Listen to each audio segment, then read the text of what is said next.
My own wife watched my car sinking, heard me desperately pounding on the glass, and still ran right past me to smash her ex-boyfriend's window first. Sebastian Moretti was perfectly conscious, casually half-sitting in his SUV that was already sinking into the freezing river. He hoisted himself up, calling out her name like he was summoning a pet that still belonged to him. Meline Sterling stared at me through the pouring rain, glanced back at him, raised her rescue hammer, and made her choice. His window shattered first. The sound sliced right through the roaring storm, stinging worse than the icy river water rising in my chest. I was completely trapped. My seatbelt was hopelessly jammed, and my left shoulder was pinned hard against the crushed metal frame. The streetlights from the Westbridge Causeway flickered over the pitch-black river. Rain hammered against my roof as freezing water gushed through the vents, swallowing me from my waist up to my chest. Maline's bright orange rescue jacket flashed right past my window for a fraction of a second. I honestly thought her professional instinct would trump their personal history. After all, she was the military's elite water rescue commander. She literally trained new recruits. The golden rule was always to prioritize victims in lower vehicles that fill up faster with less air. She taught those exact lessons in classrooms that I funded, using rescue equipment my own company designed. But then Sebastian screamed, "Meline, I can't move." He could clearly move. I literally saw his arm raise up to wave at her, and Maline's head snapped toward him like a magnet. I slammed my elbow against the glass until my skin split wide open. She glanced back, locked eyes with me, and mouthed something. I couldn't hear it. And then she ran to him. Not walked, sprinted. Her rescue hammer completely shattered Sebastian's window. He reached right through the broken glass, grabbing her forearm like some tragic lover reunited after a war. Through the pouring rain, his face turned toward me. Even from 10 yards away, I could clearly see the smug curve of his smile. He silently mouthed 2 words. "Still mine." The freezing water reached my chin. I stopped wasting my fading energy on the unbreakable window. My right hand blindly traced the emergency button hidden beneath the dashboard. It was a waterproof crash recorder I had personally designed. The moment it submerges, it automatically uploads the cockpit audio, external camera footage, vehicle telemetry data, and GPS location to 3 secure servers. Meline used to mock it as over-engineered. I slammed the button. Beneath the shattered dashboard, a tiny red light began blinking. Uploading. Only after that did I go back to fighting for my life against the jammed seatbelt. Outside, Meline clipped Sebastian securely into the rescue harness, letting 2 firefighters drag him toward the safety of the embankment. He stumbled dramatically, even though the water barely reached his chest. Meline completely ignored protocol, cupping his face in both her hands as her helmet light illuminated his cheeks. He practically melted into her touch. Then, my cockpit went pitch black. I don't even remember when the backup rescue team finally smashed through my rear window. All I remember is being brutally dragged through the current, then violently coughing up river water onto the freezing concrete. I remember her finally calling my name, but only after the hard part was already over. The next time I opened my eyes, the blinding fluorescent lights of a hospital room glared down at me. My throat was on fire, my left arm was heavily wrapped in bandages, and my ribs felt like they had been repeatedly slammed in a car door. The heart monitor beside my bed beeped with a steady, hollow rhythm. Meline stood right at the foot of my bed. Her hair was still damp, her orange rescue jacket hanging casually open over a grey shirt through the gap in the privacy curtains. And there was Sebastian, lounging in the very next bed with a cozy blanket draped over his shoulders and a tiny bandage on his temple. He looked a hell of a lot better than I did. More than that, he looked smug. Meline stepped closer. "Marcus, thank God you're awake." I slowly turned my head toward the bedside table. My phone was sitting right there in a plastic evidence bag. The screen was completely cracked, but it was still functional. My little recorder had done its job perfectly. Meline reached out, trying to take my hand. I coldly pulled away. Her fingers awkwardly hovered in mid-air above the hospital sheets. It was the first time she had reached out for me and missed since that nightmare on the river. Her face immediately tightened. "Marcus," she warned in a low, scolding scolding voice. "This isn't the time to throw a tantrum." Sebastian let out a pathetic, mocking little laugh from the next bed over. "Come on, brother, she saved both of us." I didn't even dignify him with an answer. Meline's voice dropped to a frustrated whisper. "You were both in the water. I made a professional judgment call." I stared dead into her eyes. They held that exact same arrogant expression she always wore when lecturing new recruits who dared to question her orders. She looked completely calm, superior, and totally certain that I would just forgive her once she explained herself. "You made a choice," I rasped. Her jaw twitched. "I made the rescue decision," she snapped back. Sebastian casually propped himself up on one elbow. I was trapped, man. My cold gaze shifted over to him. His blanket had slipped down. His wrists were moving freely. His knees were completely dry. "You waved at her," I stated flatly. His arrogant smile immediately vanished. Meline spun around sharply. "Marcus, you almost died. Don't turn this into some pathetic jealousy scene." That was it. That was her entire defense. No shock, absolutely no apology, just management. She was trying to manage my emotions.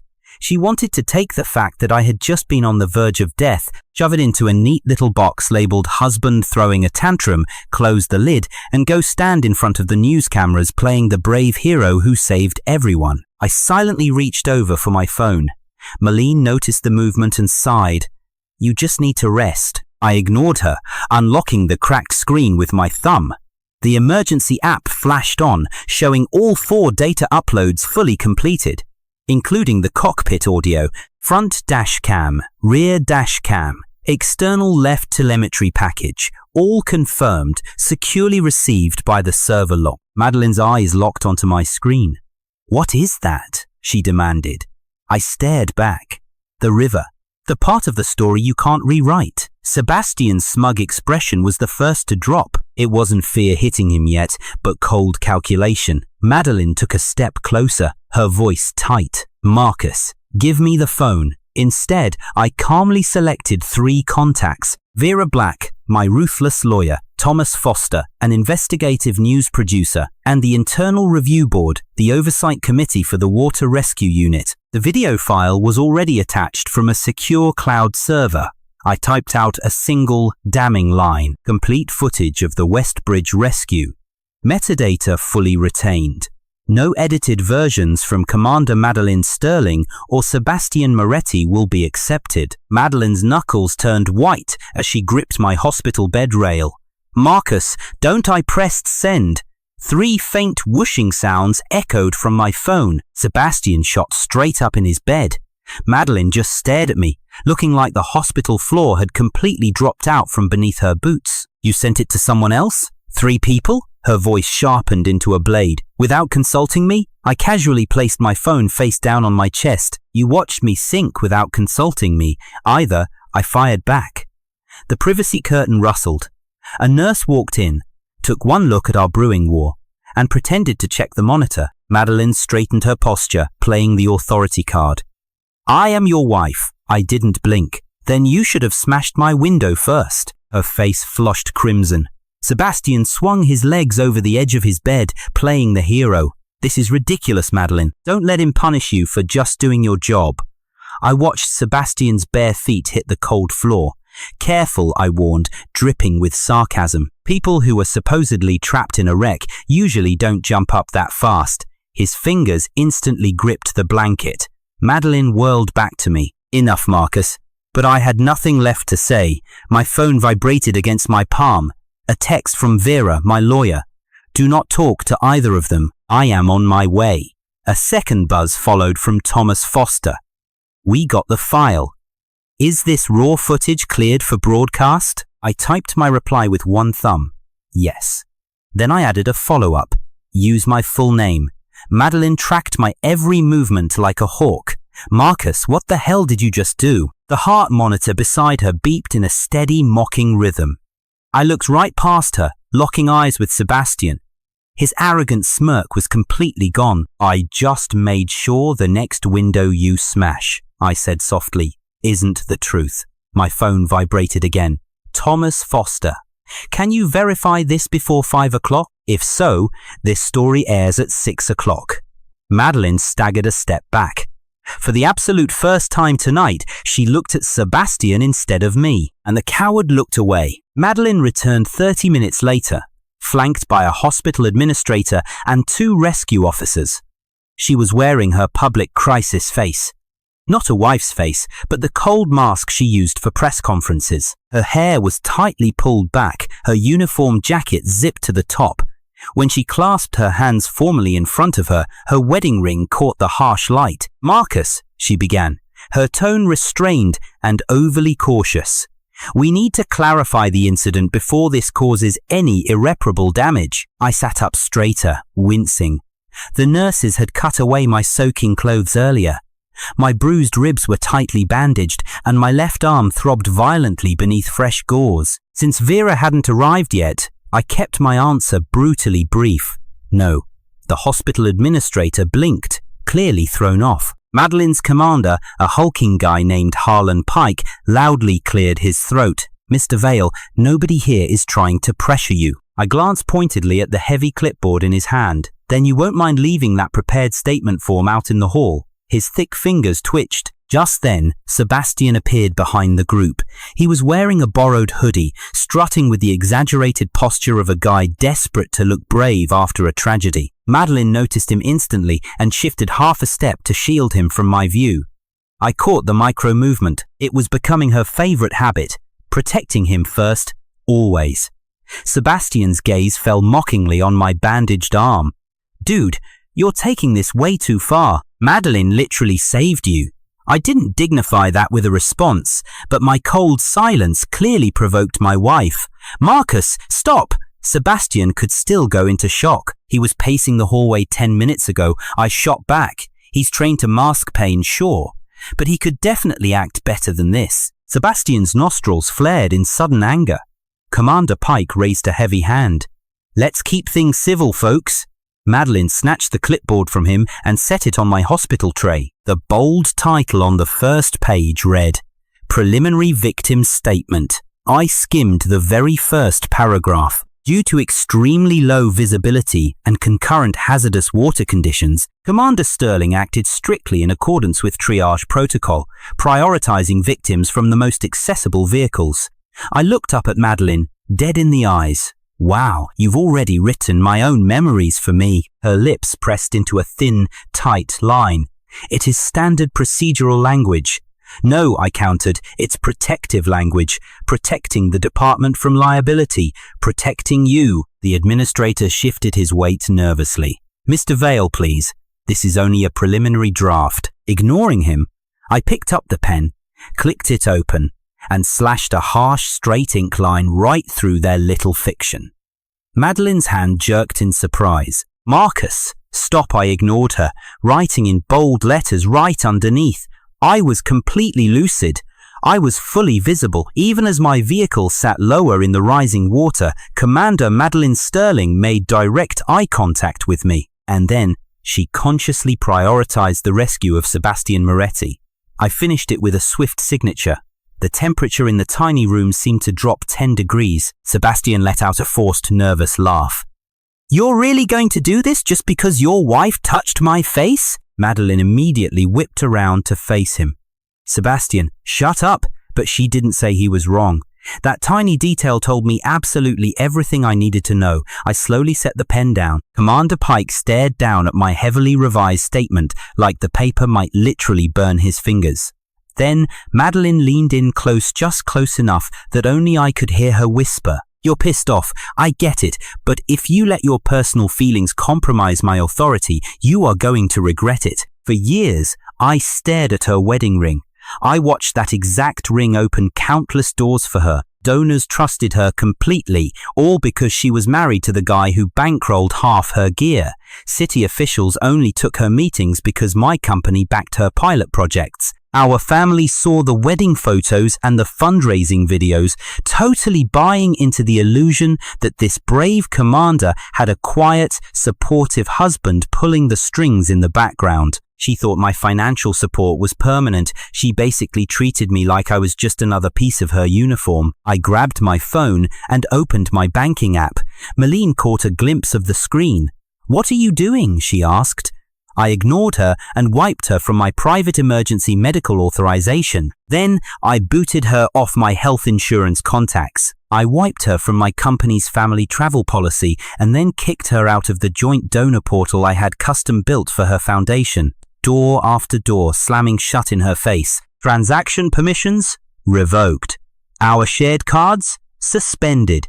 Even her foundation's emergency hotline got deactivated, slapped with a big fat pending audit. Malene just stood there watching notification after notification blow up her phone. By the third ping, her eyes went wide with panic. "Marcus, why the hell did I just lose access to the donor dashboard?" "Because that dashboard is mine," I replied coldly. Commander Pike glanced up, tension filling the room. Sebastian's smug face suddenly turned sharp, then shifted into sheer panic. Malene lowered her voice, trying to keep control. "Now is not the time for this. It was perfectly fine when you shoved those documents in my face while I was lying in a hospital bed," I snapped.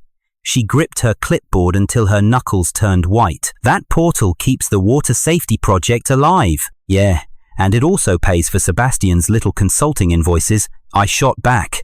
Sebastian took a threatening step forward. "Careful," he warned. I slowly turned my head to deadpan him. That borrowed hoodie he was strutting around in? It had my Rescue Foundation's logo stamped right on the chest. Second reach. My foundation. My design. Built with my anonymous checks. "You're literally wearing clothes bought with my money," I told him, eyes locked on his.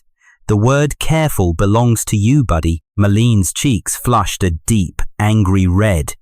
"Sebastian only does consulting because he helped us build community trust. He earned that invoice." "You just don't understand fieldwork," she yelled. "I understand numbers just fine," I shot back. Sebastian let out a pathetic, mocking laugh. "Marcus is nothing but a walking spreadsheet. The desk jockey husband actually thinks he's a rescuer," Sebastian scoffed. I didn't even blink, keeping my eyes dead set on Malene. "You have exactly 2 hours to scrub him from every single one of my accounts." Her expression instantly hardened. "Or what?" Just then my phone buzzed in my hand. It was a text from Vera. "I am downstairs. Do not say a word." The message continued. "Also, I found the loophole in the postnuptial agreement. The Foundation abused its rights, giving us the power to trigger an immediate, brutal audit." I flipped my screen around so Malene could read every single word. Her hand froze in midair, trembling as it completely missed the hospital bed rail. The hospital administrator decided they had seen enough drama and quickly stepped out of the way. Commander Pike just stood there rubbing his chin, while Sebastian desperately tried to do damage control. "Malene, this is literal financial abuse," Sebastian cried out. I reached out and tapped the logo on his chest with 2 fingers, poking hard right into the fabric. "Then take off the evidence, you parasite," I growled. His face darkened with rage, but Malene immediately stepped between us to protect him. "You are not going to humiliate him like this." That sentence hit me harder than the car crash itself. Notice what she said.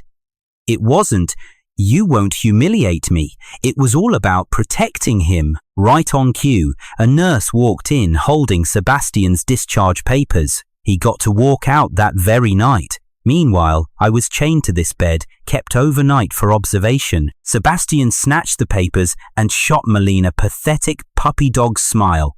"Can you drive me home? My SUV is still at the bottom of the river." Malene hesitated, but only for a split second. Then she actually said, "Of course." My own wife was walking out of the hospital with the bastard she chose to pull from the freezing water before she even checked on me. She paused at the door and glanced back. "We will talk when you have calmed down." I ignored her, picked up my revised statement and shoved it right into Commander Pike's hands. "No, we won't," I said coldly. "You can just wait for my lawyer to call." Before Malene could even open her mouth to argue, her phone started ringing. She glanced at the screen and her jaw dropped. 3 back-to-back calls. First, the Foundation's treasurer, then her biggest donor, and finally, the city liaison. Malene's arrogant, confident mask finally started to crack. Sebastian peeked over her shoulder like a lost puppy. "What is wrong?" he asked. She didn't even acknowledge him. Her screen lit up with one final, devastating text from the donor portal. Emergency fund access suspended. Pending account ownership verification. I leaned back into my hospital pillow, a bitter smile crossing my face. The river hadn't taken everything away from her tonight. No, the destruction was just getting started with me. 10 minutes later, Vera Blake strolled in, wet hair, killer black high heels, and radiating the kind of absolute icy calm that rich people pay top dollar for when their lives are about to implode. She didn't bother asking if I was okay. She took one look at my bandages, the oxygen monitor, and the nasty bruises wrapped around my throat and simply said, "We are going to preserve everything." And that right there is exactly why she is my lawyer.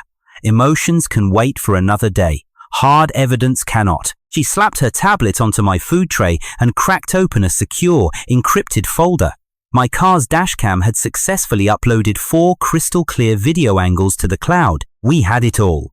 Cockpit audio, GPS tracking, accelerometer data, door pressure readings, and the exact timestamps of the water intrusion. Your vehicle went completely underwater into a critical state at 8:42 and 16 seconds, Vera stated. Sebastian's cabin stayed perfectly above the waterline until 8:49 and 3 seconds. But Malene reached him first.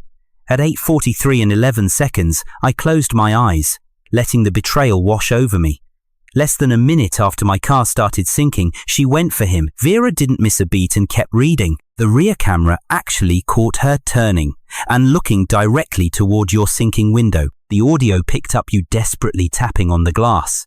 And the external left camera? It caught Sebastian waving his hand right before she smashed his window to save him. "Good," I muttered. She paused. Most normal people would say that was a horrible thing. But Vera? She understood exactly what I meant. Good meant it was usable in court. Good meant my cheating wife and her little toy boy couldn't bury the truth. Good meant my soon-to-be ex-wife could save her tears for later, but she sure as hell couldn't rewrite history. Vera, my absolute shark of a lawyer, slid a crisp form across the desk. Your medical power of attorney is officially revoked. We can file the separation notice today, and that audit request for her foundation, it will be out before noon. The complaint to the local news station is drafted and ready, Vera added smoothly. I strongly recommend limited consent for the footage release. They can broadcast the crash footage, but we lock down your private medical records. Do it, I told her without missing a beat. Vera studied me closely. Malene is going to play the victim. She will claim this is purely emotional retaliation. She can claim the sky is green for all I care, I scoffed. She will tell the world you are just punishing her for doing her job and saving another victim, Vera warned. Let her say it right to the cameras, I replied coldly. Vera's pen completely stopped.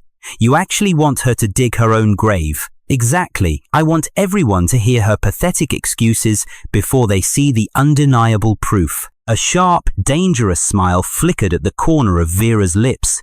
You know, you look a lot angrier than you actually are. I am not angry, I said, my voice dead calm. I am finally awake. She nodded in respect and handed me the next weapon, the temporary separation and marital asset preservation forms. I signed on the dotted line. The pen felt incredibly heavy in my hand, not because I was second-guessing myself, but because with every stroke I was burning down the life I had so carefully built and dragging it into the glaring sunlight. By 12 o'clock, my sterile hospital room had practically turned into a frantic command center. Malene called me 7 different times.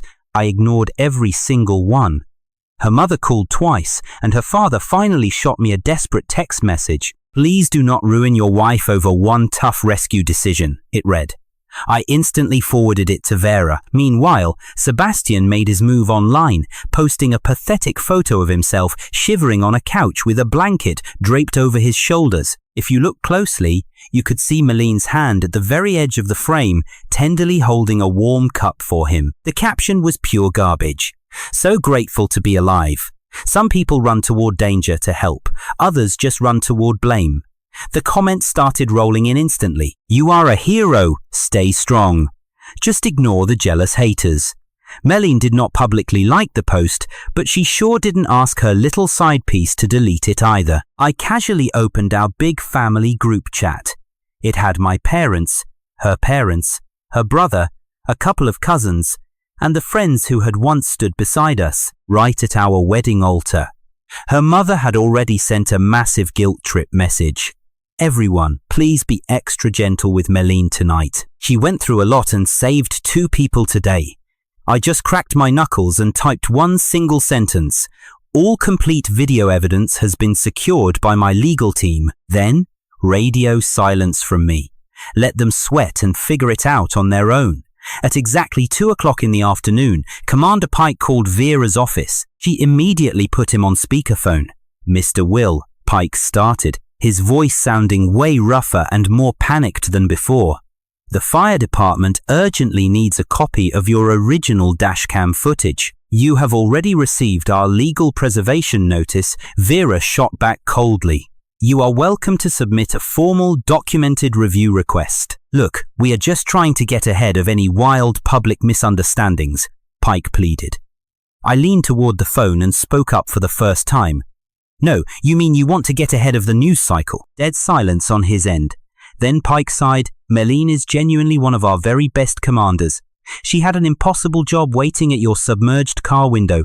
It is just not fair to ruin her over this." "You want to talk about fair? It is not exactly fair to drown in your own car while your wife is busy saving another man," I snapped.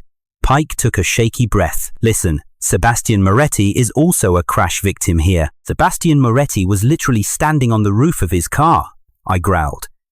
"He has a long history with your department, and more importantly, he has a history with my wife." Vera tapped her pen firmly on the table. "Enough." I reined my anger in and stopped talking. Pike desperately changed his tactics. "Would you please consider postponing the media release until we finish our internal department review?" "No, Mr. Will," Pike begged.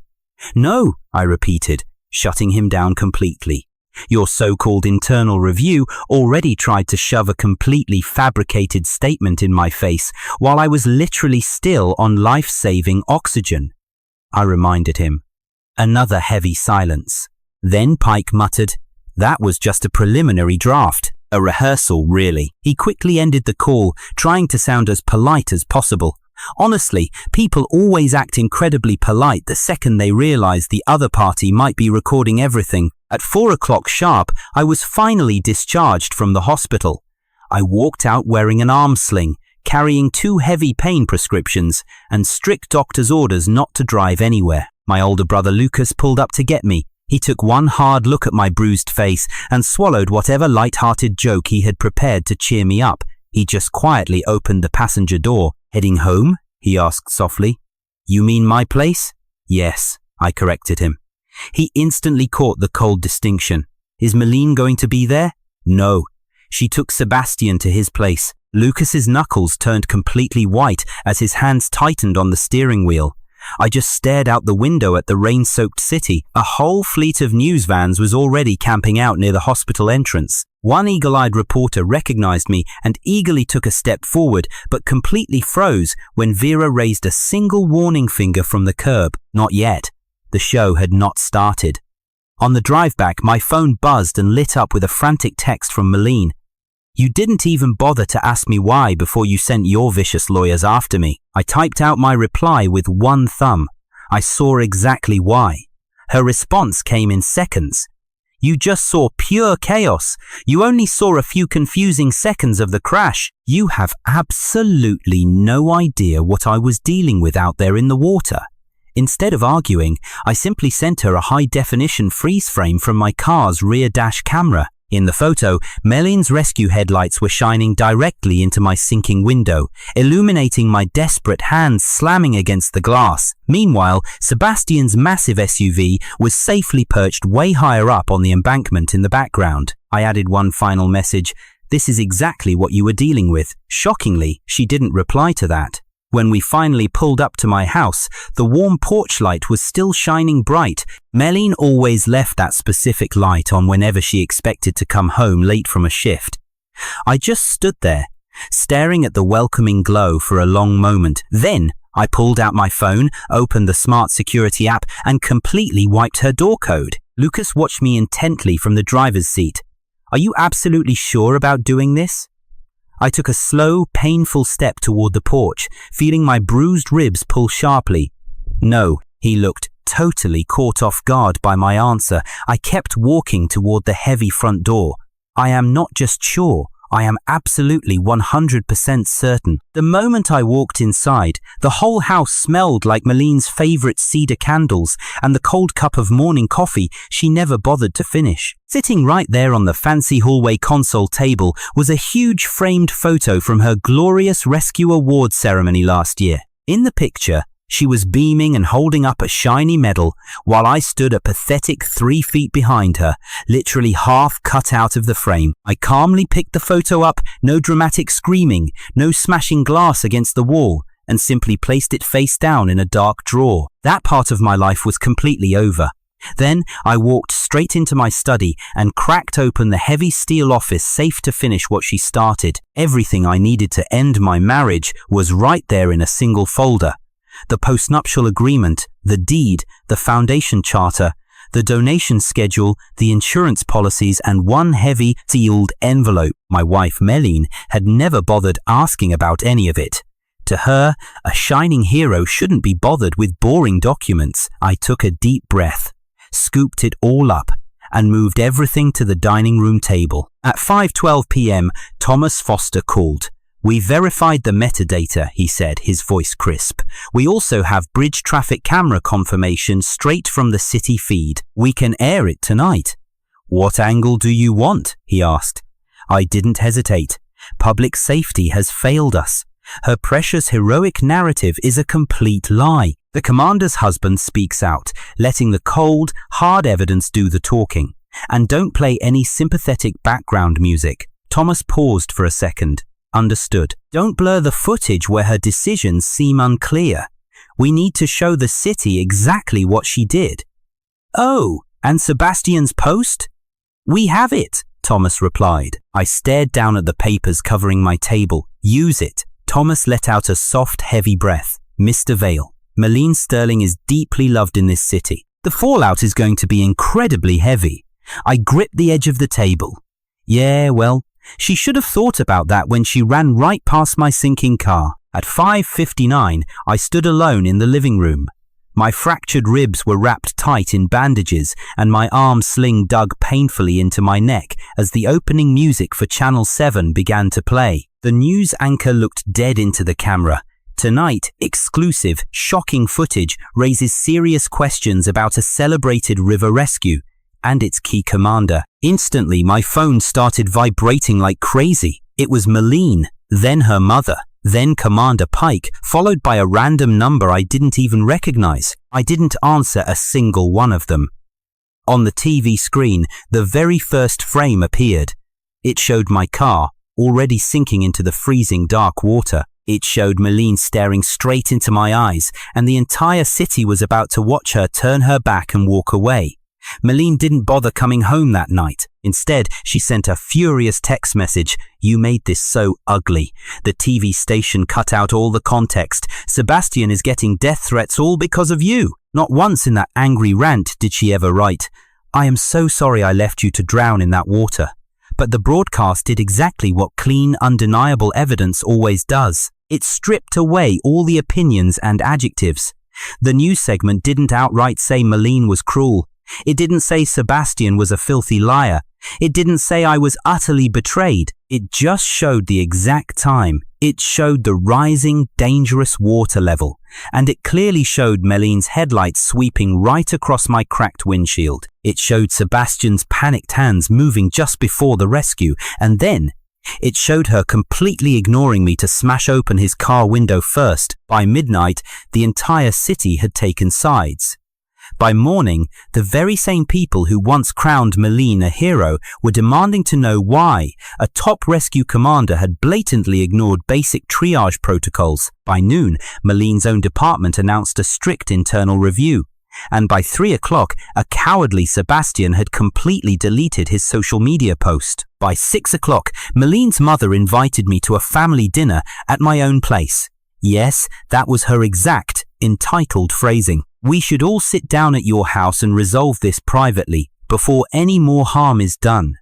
I just sat there, staring at that ridiculous message for a long time. Then I finally sent a brief reply.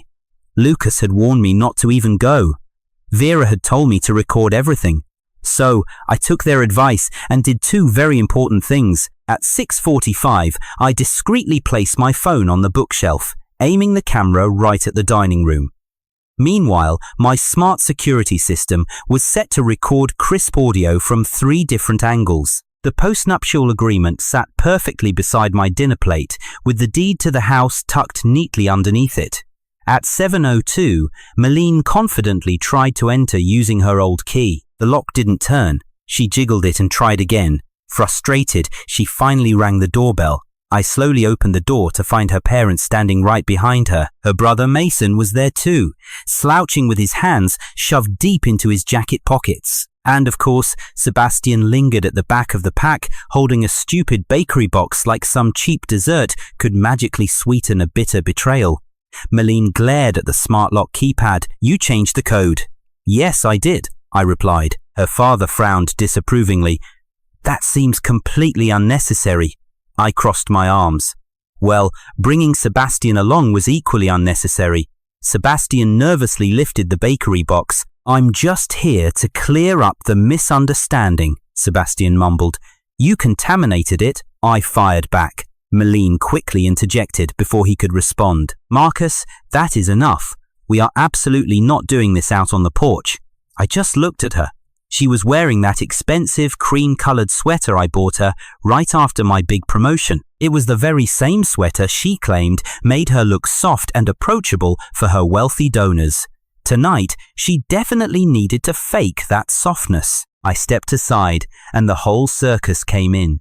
Sebastian walked straight into the dining room and arrogantly sat right at the head of the table. My chair. Malene saw it happen but chose to say absolutely nothing. Her mother nervously began arranging the dinner plates, as if simple muscle memory could somehow stitch a broken family back together. Let's all just take a deep breath, her mother coaxed. A marriage is so much bigger than just one terrible night. I stood dead still. Malene walked over and sat right next to Sebastian. That deliberate choice entered the room like an uninvited guest. Her father sat down directly across from them, sighing heavily. Marcus, we saw the footage on the news. It doesn't look good for anyone. It was a bad situation, but Malene only had a few split seconds to decide. Yeah, I shot back, and she certainly used them. Malene's fingers curled tight around an empty wine glass. I saved you, Marcus, she snapped. No, you didn't. The second rescue team saved me. Her eyes flickered with guilt, because I explicitly called them in.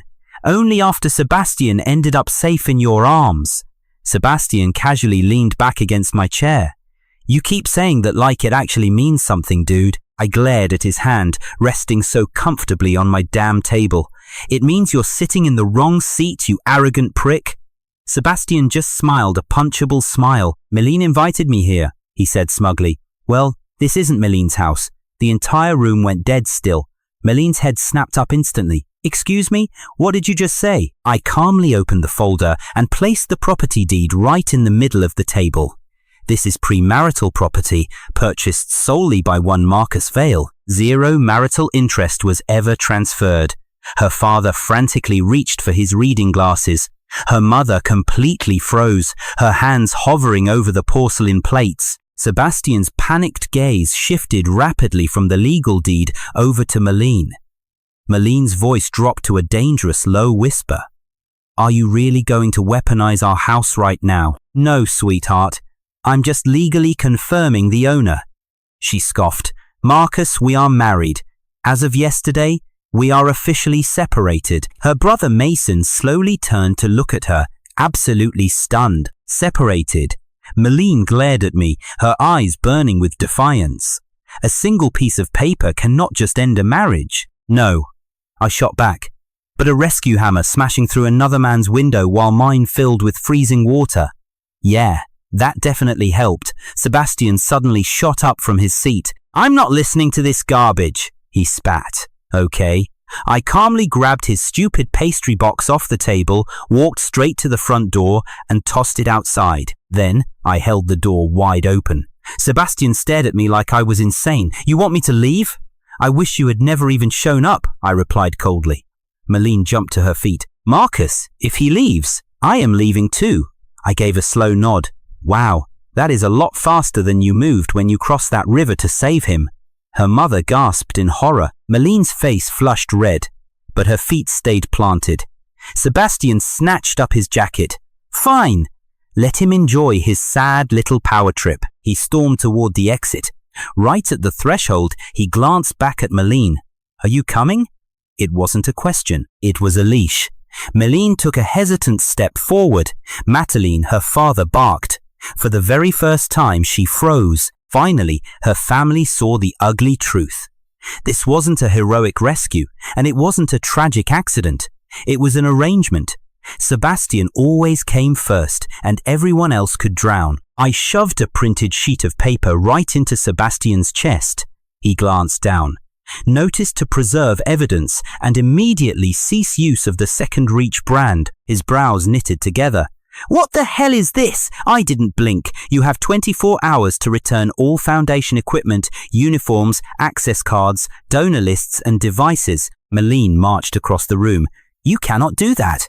I own that trademark through the charity division. That foundation is my life's work." "No," I snapped. "That is your face, my money, my platform, and his invoice."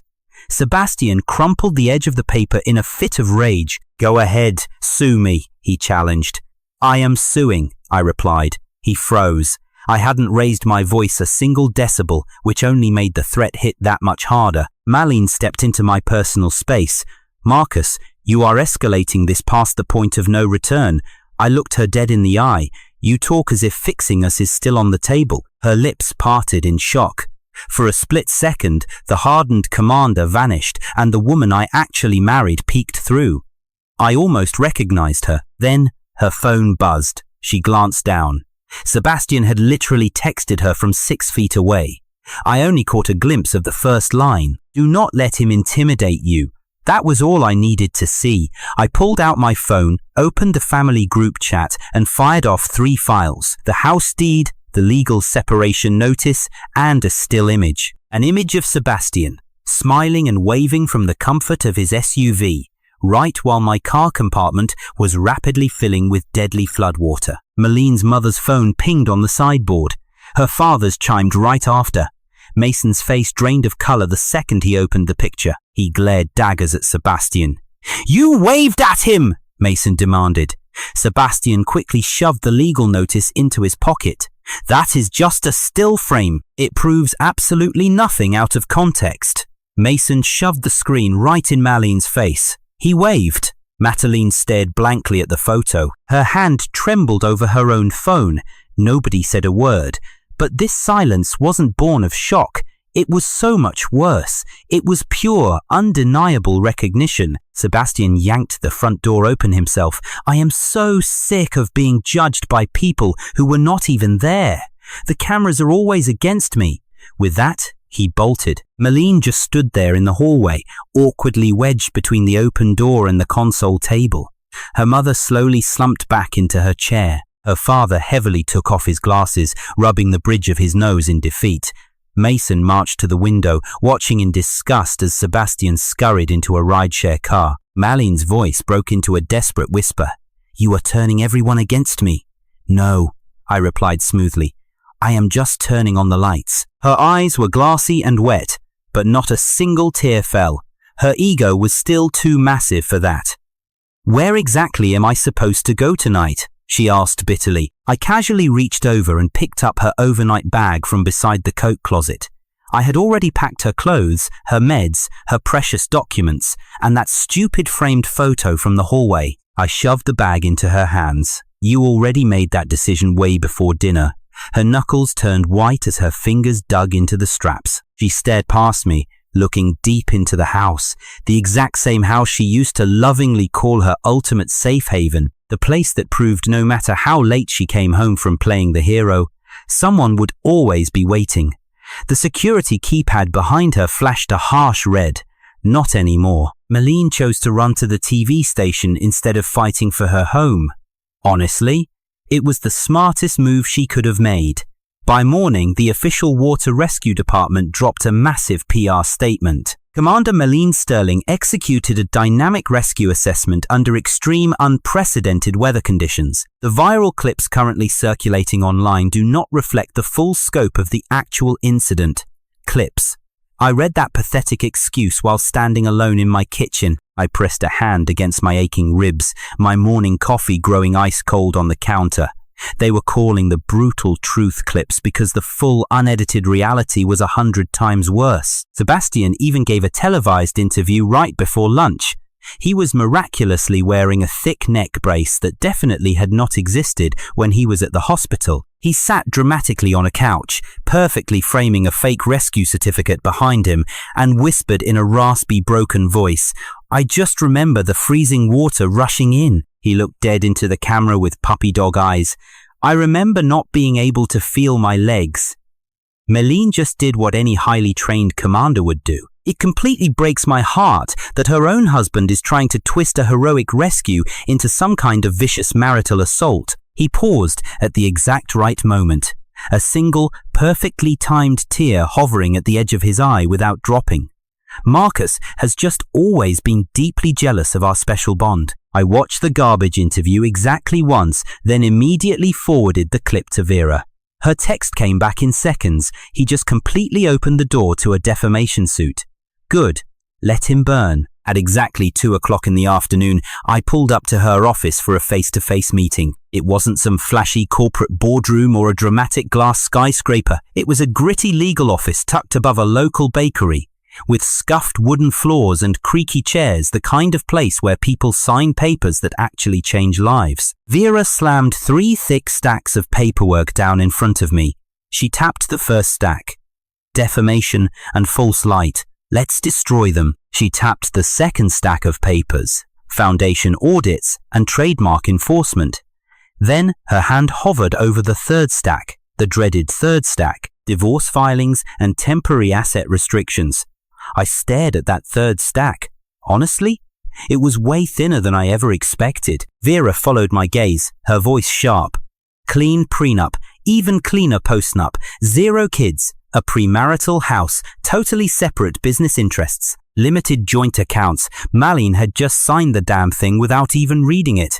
Well, she read just enough to complain about the infidelity clause. I still remember that night. Malene had laughed in my face, teasing, "If I really cheat on you, you can take the house plants too." I laughed right along with her back then, just a couple of happy newlyweds. I honestly believed that people who joke about betrayal fear it way too much to actually do it. Vera flipped open the postnup. "No moral penalties," she noted, "unless assets are abused or the resulting reputation damage directly affects the company. However, your company, her foundation's shady use of your system, and Sebastian's heavy compensation, all of that drags us right back into the realm of recovery." "Do it all," I ordered. Vera leaned back in her chair, warning me, once this is submitted, it becomes very difficult to soften the blow. I just remembered Malene's tender hand resting on Sebastian's face and the freezing water closing over my mouth. "Submit it," I snapped. At 2:41, Malene received her very first legal notice right at the command post. By 2:53, Sebastian got hit with his at his apartment. And at 3:07, the foundation's finance director called me. Her name was Diane Bell. She was the sweet lady who had sent me Christmas cookies every year for 5 years, yet never once asked why Sebastian's invoices just kept growing. Today, though, she sounded completely shaken. "Marcus," she stammered, "I swear, I didn't know anything about the personal expenses." "What personal expenses?" I asked. A heavy pause hung on the line. You haven't looked at the preliminary export yet?" she asked. "Send it to me," I demanded. 2 minutes later, the spreadsheet hit my inbox. Hotel stays, extravagant restaurant bills, fuel reimbursements, huge consulting advances, and a romantic weekend lakeside resort trip blatantly marked as flood response training. Every single date matched the exact nights Malene claimed she was exhausted and sleeping at the command post. I didn't even react. A reaction is only for those fools who still desperately hope the facts will somehow be kinder. I forwarded the damning file straight to Vera and then to Thomas Foster with just a single line. Do not publish yet. Verify everything. Then Meline called me at 3:16. This time, I actually answered. Not because I wanted to hear her lying voice, but because people always reveal way more when they think they still have control over you. Marcus, she cried. She gasped into the phone. What the hell did you send to Sebastian? A demand letter, I replied coldly. He is absolutely panicking, she yelled. Good. He should read it very carefully. You can't sue him just for talking about his feelings, she screamed. I can absolutely sue him for lying to me and causing that car accident. I shot back. She let out a heavy, frustrated breath. He didn't say you caused the accident. No, I scoffed. He just implied that I twisted the story because I resented him. Well, you do resent him, she accused. No, I am just suing him. Dead silence followed. Then her voice turned sickeningly soft. Why? Why have you become like this? I just stared at the spreadsheet glowing on my laptop. Blue Heron Inn, 2 nights, King Suite, paid for with the foundation card. Where exactly were you on March 14th? I asked. I asked her again. March 14th. You told me you were busy attending the night rescue certification. I was, she lied. Oh, so the Blue Heron Inn offers night rescue certification now? The call went dead quiet for a long, agonizing time. I closed my eyes just once, and when I opened them again, the very last soft thing left inside me stayed locked shut forever. Meline finally stammered. It is not what you think. That was paid for by the foundation. Oh, a planning retreat? With Sebastian? In a king suite? I mocked. Marcus, please do not use my name like a rope around my neck, she begged, her breathing growing erratic. I could picture her perfectly, standing right outside the command station, one hand nervously covering her mouth, her eyes frantically scanning the area for an audience. Meline absolutely hated looking out of control in public. Good. The public eye was exactly where she built her disgusting lies, and the public eye would be exactly where it all collapsed, she whispered, her voice trembling. You are confusing things. No, I replied flatly. You separated them. I am simply putting them all back in order. The accident is one thing, Marcus. My friendship with Sebastian is another, she pleaded. Your little friendship booked a luxury hotel room using my foundation's money. I fired back. That was not your foundation, she hissed. The IRS records say otherwise, I retorted.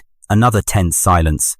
Then, her sheer anger returned to desperately salvage her bruised pride. Are you just trying to humiliate me? She shrieked. No, I said coldly. I want you to save me. The line stayed wide open. This time around, she didn't have a clever, prepared answer ready. I just hung up on her. At 5 o'clock, Channel 7 previewed a spicy follow-up report. New data strongly questions the rescue timeline and victim statements. By 6 o'clock, Meline's panic department suddenly announced an emergency press conference for the very next morning. At 7 o'clock, Sebastian arrogantly posted online again. Some toxic men would much rather destroy a woman's entire career than admit she simply didn't choose them first. I just smiled and took a screenshot. At 8 o'clock, Vera sent over the officially filed divorce papers. Then, right at 9 o'clock, my doorbell rang. Meline stood outside, still in her crisp command station uniform. Cold rain gathered heavily on her shoulders, smelling exactly like the freezing rain from the river that night. I cracked the door open, but intentionally left the heavy security chain on. Her gaze dropped to it. That is new, she muttered. Well, drowning all alone is also quite new, I replied. She instantly recoiled. Good words should always touch the deep wound they come from, I muttered. She nervously held up a thick folder. I brought the department's full official incident report, she offered. I really want you to read it by tomorrow, she urged. Is it true? I challenged her. It is. Complete, she dodged. Then that is not my problem, I deadpanned. Her jaw tightened in pure frustration. Out by the dark roadside, Sebastian was sitting in a parked car. Of course he was. I looked from that coward right back to her. You actually brought him to my house again? He just drove me. she defended. "My department vehicle is currently restricted. It is under review." Ah, the very first real consequence for her. Small, sure, but wonderfully real. Malene saw the dark satisfaction in my eyes. Stubborn pride forced her to lift her chin defiantly. "It is only temporary," she spat. I smirked. "Yeah, most total losses usually start out that way." She slid the folder toward the crack in the door. I didn't even reach for it. Instead, I shoved a single piece of paper right back through the chain. She glanced down. A divorce petition. Her fingers instantly froze. The dim porch light cast a harsh, cold glow on that very first page. Marcus Vale, petitioner. Malene Sterling, respondent. Her jaw completely dropped, but right before she could even utter a single word, Sebastian hopped out of his car. "What's taking so damn long?" he shouted. Malene didn't even turn around. Her hand? It was trembling, just a slight shake, but it was enough. "Marcus," she pleaded, her voice shaking. "Please, don't do this right before the press conference." I pushed the door closed, leaving only a sliver of her terrified face visible. "You should have thought about timing at 8:43, I shot back. Then I slammed it shut." I listened as Sebastian's heavy footsteps hit the porch. "What did he say?" he asked. Malene didn't say a word, just the soft, desperate rustle of the paper. Then Sebastian muttered, "Fuck." And for the very first time he sounded absolutely terrified. Fast forward. Malene marched into the department's press room, looking exactly like a woman, trying to outrun a camera that had already caught her red-handed. She was rocking her standard uniform navy blue jacket, perfectly polished badge, hair pulled back tight, and no wedding ring. The internet caught that juicy little detail way before the reporters even had a clue. I sat back and watched the whole glorious thing unfold from Vera's office, a completely untouched cup of coffee sitting right in front of me. Thomas Foster called it the dawn of our revenge. "We've got the City Bridge feed," he grinned. "And the Raw Dispatch audio. Does it match up with yours? Oh, it makes her look way worse on your end." At 10 o'clock sharp, Malene stood stiffly behind the podium. Commander Pike kicked things off, rambling about policy language, extreme weather conditions, split-second decisions, and incomplete online narratives. Then, Malene bravely stepped up to the mic. Gripping both edges of the podium, she put on her best serious face.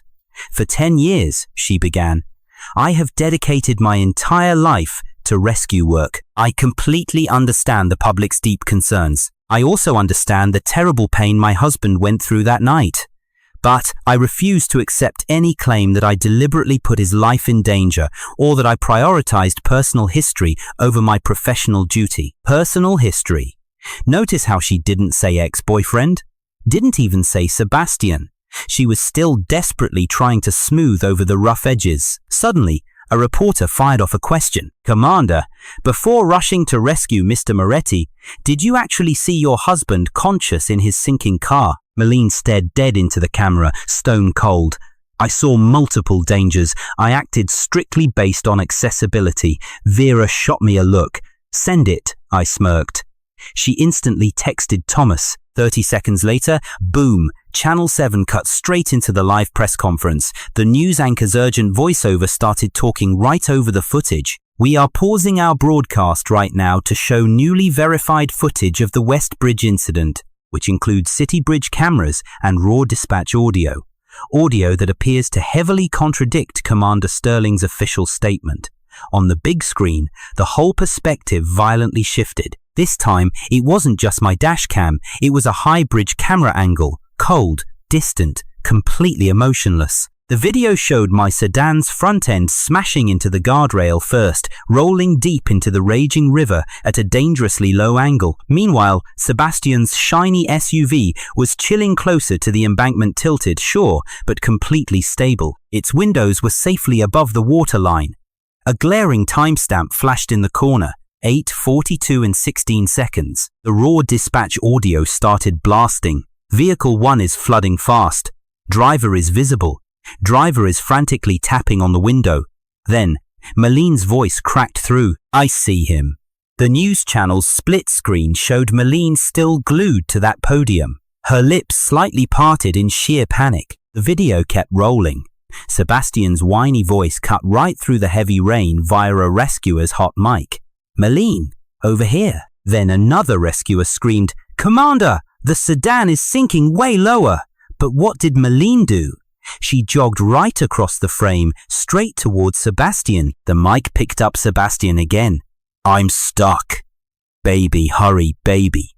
Oh man, that one word dropped like a bomb of shattered glass in that dead-silent press room. The reporters instantly erupted into furious murmurs. Commander Pike awkwardly stepped toward Malene but didn't even dare to touch her. Then the footage zoomed right in. Sebastian's arm casually lifted up inside his cozy SUV. He wiped his mouth, and then he literally waved. Not a desperate, dying twitch. Not some terrified spasm of a trapped victim, a literal casual wave. The news channel brilliantly split the screen, showing Sebastian's teary interview from just yesterday where he cried that he couldn't feel his legs. But the raw bridge footage? It clearly showed him comfortably pushing off the steering wheel and shifting his hips way before Malene even got to his window. The news anchor chimed in, cold as ice, according to medical records officially obtained with Mr. Vale's consent. Mr. Vale suffered from near-drowning inhalation, crushed ribs, and severe lacerations requiring critical overnight observation. Mr. Moretti, he was discharged that exact same evening with a clean bill of health. Malene desperately grabbed the edge of the podium like she was about to pass out. Every single camera in that press room captured her total meltdown. Her fingers dug in so hard, her knuckles turned bone white. But Thomas wasn't about to show mercy. The damning dispatch audio kept playing. "Rescuers, prioritize the sinking sedan," someone yelled. Then Malene, "Prioritize Moretti. Move." A rescuer frantically argued, "Vale is going under faster." And Malene just coldly barked. I said, "Prioritize Moretti." Right there. Boom. It wasn't blind jealousy. It wasn't some wild misinterpretation. It was a direct, calculated order. My own wife's order, prioritize Moretti. Vera actually lowered her eyes for a second. Not out of pity for her, no way. Just out of pure respect for the absolute slaughter happening on screen. On the live feed, a savage journalist leaped out of his chair. "Commander!" After clearly confirming that your husband was drowning in a significantly lower position in the water, why on earth did you explicitly order your team to prioritize Mr. Moretti? Malene opened her mouth, desperately trying to speak, but not a single sound came out. She was cooked. Commander Pike panicked and reached for the mic. "We will take another question," Pike stammered. But the journalist cut him right off, going for the absolute kill. "Did your previous romantic relationship with Did Moretti influence that order?" Madeline's eyes darted to the side of the room, and every single camera instantly tracked her gaze. Sebastian was actually there. He showed up to the press conference because of course he did. He lurked by the wall in a dark coat, his face totally stiff. And guess what? The neck brace was miraculously gone. When the lenses locked onto him, he flinched and stepped back. But it was way too late. Another journalist shouted, "Mr. Moretti, were you truly paralyzed yesterday like you claimed?" Sebastian just turned his back and bailed. That cowardly little retreat did way more damage than any vocal denial ever could. Madeline finally choked out a response. "I made the call I believed would save the most lives." Thomas's producer must have been waiting for that exact excuse, because right then, the broadcast slammed straight into my leaked cockpit audio. It played the sound of my fist hammering the glass once, twice, 3 times. Then came my voice crystal clear. "Madeline." The entire room heard it. The whole city heard it. Madeline had to listen to her own dead silence on the recording. Her expression shifted not in some crazy dramatic villain breakdown. No, it was way worse. It was the look of a seasoned pro realizing the evidence had just buried her career. Her lips started to tremble. A single tear slipped out before she could catch it. The cameras ruthlessly zoomed in. I need a moment," she stammered. But live TV doesn't give you a moment once it smells blood. She stumbled back from the podium, her heel awkwardly catching the edge of the stage. Commander Pike reached out to steady her, but she aggressively shook him off and clamped a hand over her mouth.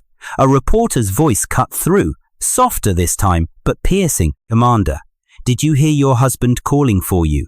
Madeline stared blankly at the microphones. Tears were streaming fast now. I hear a lot of voices in the field. Wrong answer. Every single rescue worker watching knew it was a lie. Every spouse watching knew it was a betrayal. At 11:12, the department frantically pulled the plug on the press conference. By 11:19, Water Rescue officially announced Madeline's suspension pending a full review. At 11:31, Second Reach's biggest donor completely yanked their funding. At 11:44, Sebastian's cushy consultation page mysteriously vanished from the Foundation's website. Right at noon, Madeline called me. I ignored it. At 12:03, her mother called. I ignored that too. At 12:07, Mason texted, "I listened to the whole audio tape. Man, I am so sorry." I just replied, "Thanks." At 12:21, Commander Pike called my lawyer, Vera. He wanted to know if I'd drop a joint statement to stop the public from harassing rescue personnel. Vera looked over at me for the green light. I nodded. Fine. But I am not defending Madeline's call. And I am definitely not shielding Sebastian. No fake unity. The statement went out solely under my name. It read, "Threats are unacceptable, but demanding accountability is not harassment. Let the investigation follow the cold, hard evidence." By 2 o'clock, the internet was completely tearing Sebastian apart in his comments. By 3 o'clock, web sleuths dug up old, cozy photos of him and Madeline. By 4 o'clock, the hashtag Blue Heron Lodge started trending worldwide. I didn't even leak that directly. Thomas had dug into the Foundation's sketchy expenses. He called me at 4:18, breathless. "Marcus, jackpot. We got the receipts from that lakeside lodge. Sebastian's name, Madeline's name, all charged to the charity's foundation card. And get this, the invoice was labeled Flood Outreach for that exact same romantic weekend. I told him, only use what's strictly legal." "Oh, we will," he promised. I glanced at Vera, and she gave a sharp nod. We were officially filing the audit request right then. At 5 o'clock on the dot, Madeline finally dragged herself into Vera's office. She didn't bring her little toy boy, Sebastian. Smart move. Way too late to save her, but still smart. Vera asked if I even wanted to look at her. I said yes. Not because she deserved a single second of my time, but because I needed to watch her finally learn the brutal difference between feeling sorry and facing actual consequences. Madeline shuffled into the conference room, still wearing her tactical uniform pants, but she had ditched the jacket. Her eyes were totally bloodshot, her hair a messy wreck. She somehow looked smaller and younger than she did this morning, yet way older than the girl in our wedding photos. She stood across the table from me for an agonizingly long time, just staring in dead silence. Then she choked out, they're saying I abandoned you." I looked dead into her eyes. They played the audio in order. The whole world heard it. She clasped her shaking hands together. "Marcus, please." My expression turned to ice. "No, Madeline, you gave the actual order to leave me." I panicked, she pleaded. "No," I snapped back, "you prioritized."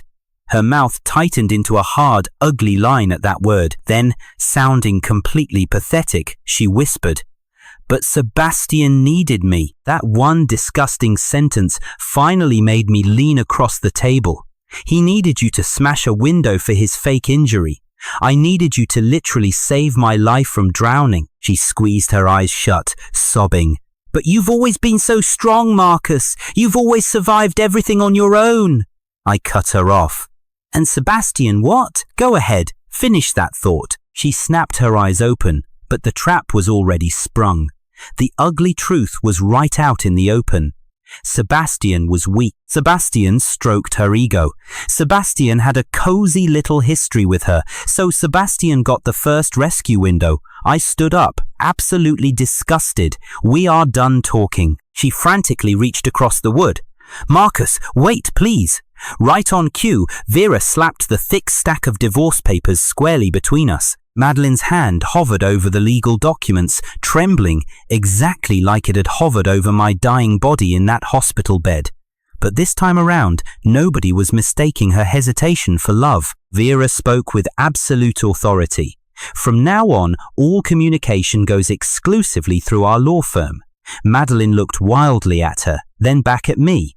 Marcus, you can't be serious. I didn't even blink, just turned and walked toward the exit. Vera smoothly added, also, Commander Sterling, consider this your formal notice. The Second Reach Foundation accounts are undergoing a massive independent audit. Do not delete a single file. Do not tell Mr. Moretti to shred any records. And absolutely do not use my client's name to beg your donors for cash. Madeline turned around, moving like a ghost. What? What records? Vera smiled coldly and slid the Blue Heron Lodge receipt right across the mahogany table. Madeline stared down at the fraudulent expenses, and every last drop of blood drained from her face. I pulled the door open to leave. Madeline whispered, sounding totally hollow, Marcus, this isn't what it looks like. I paused in the doorway, giving her one final freezing look.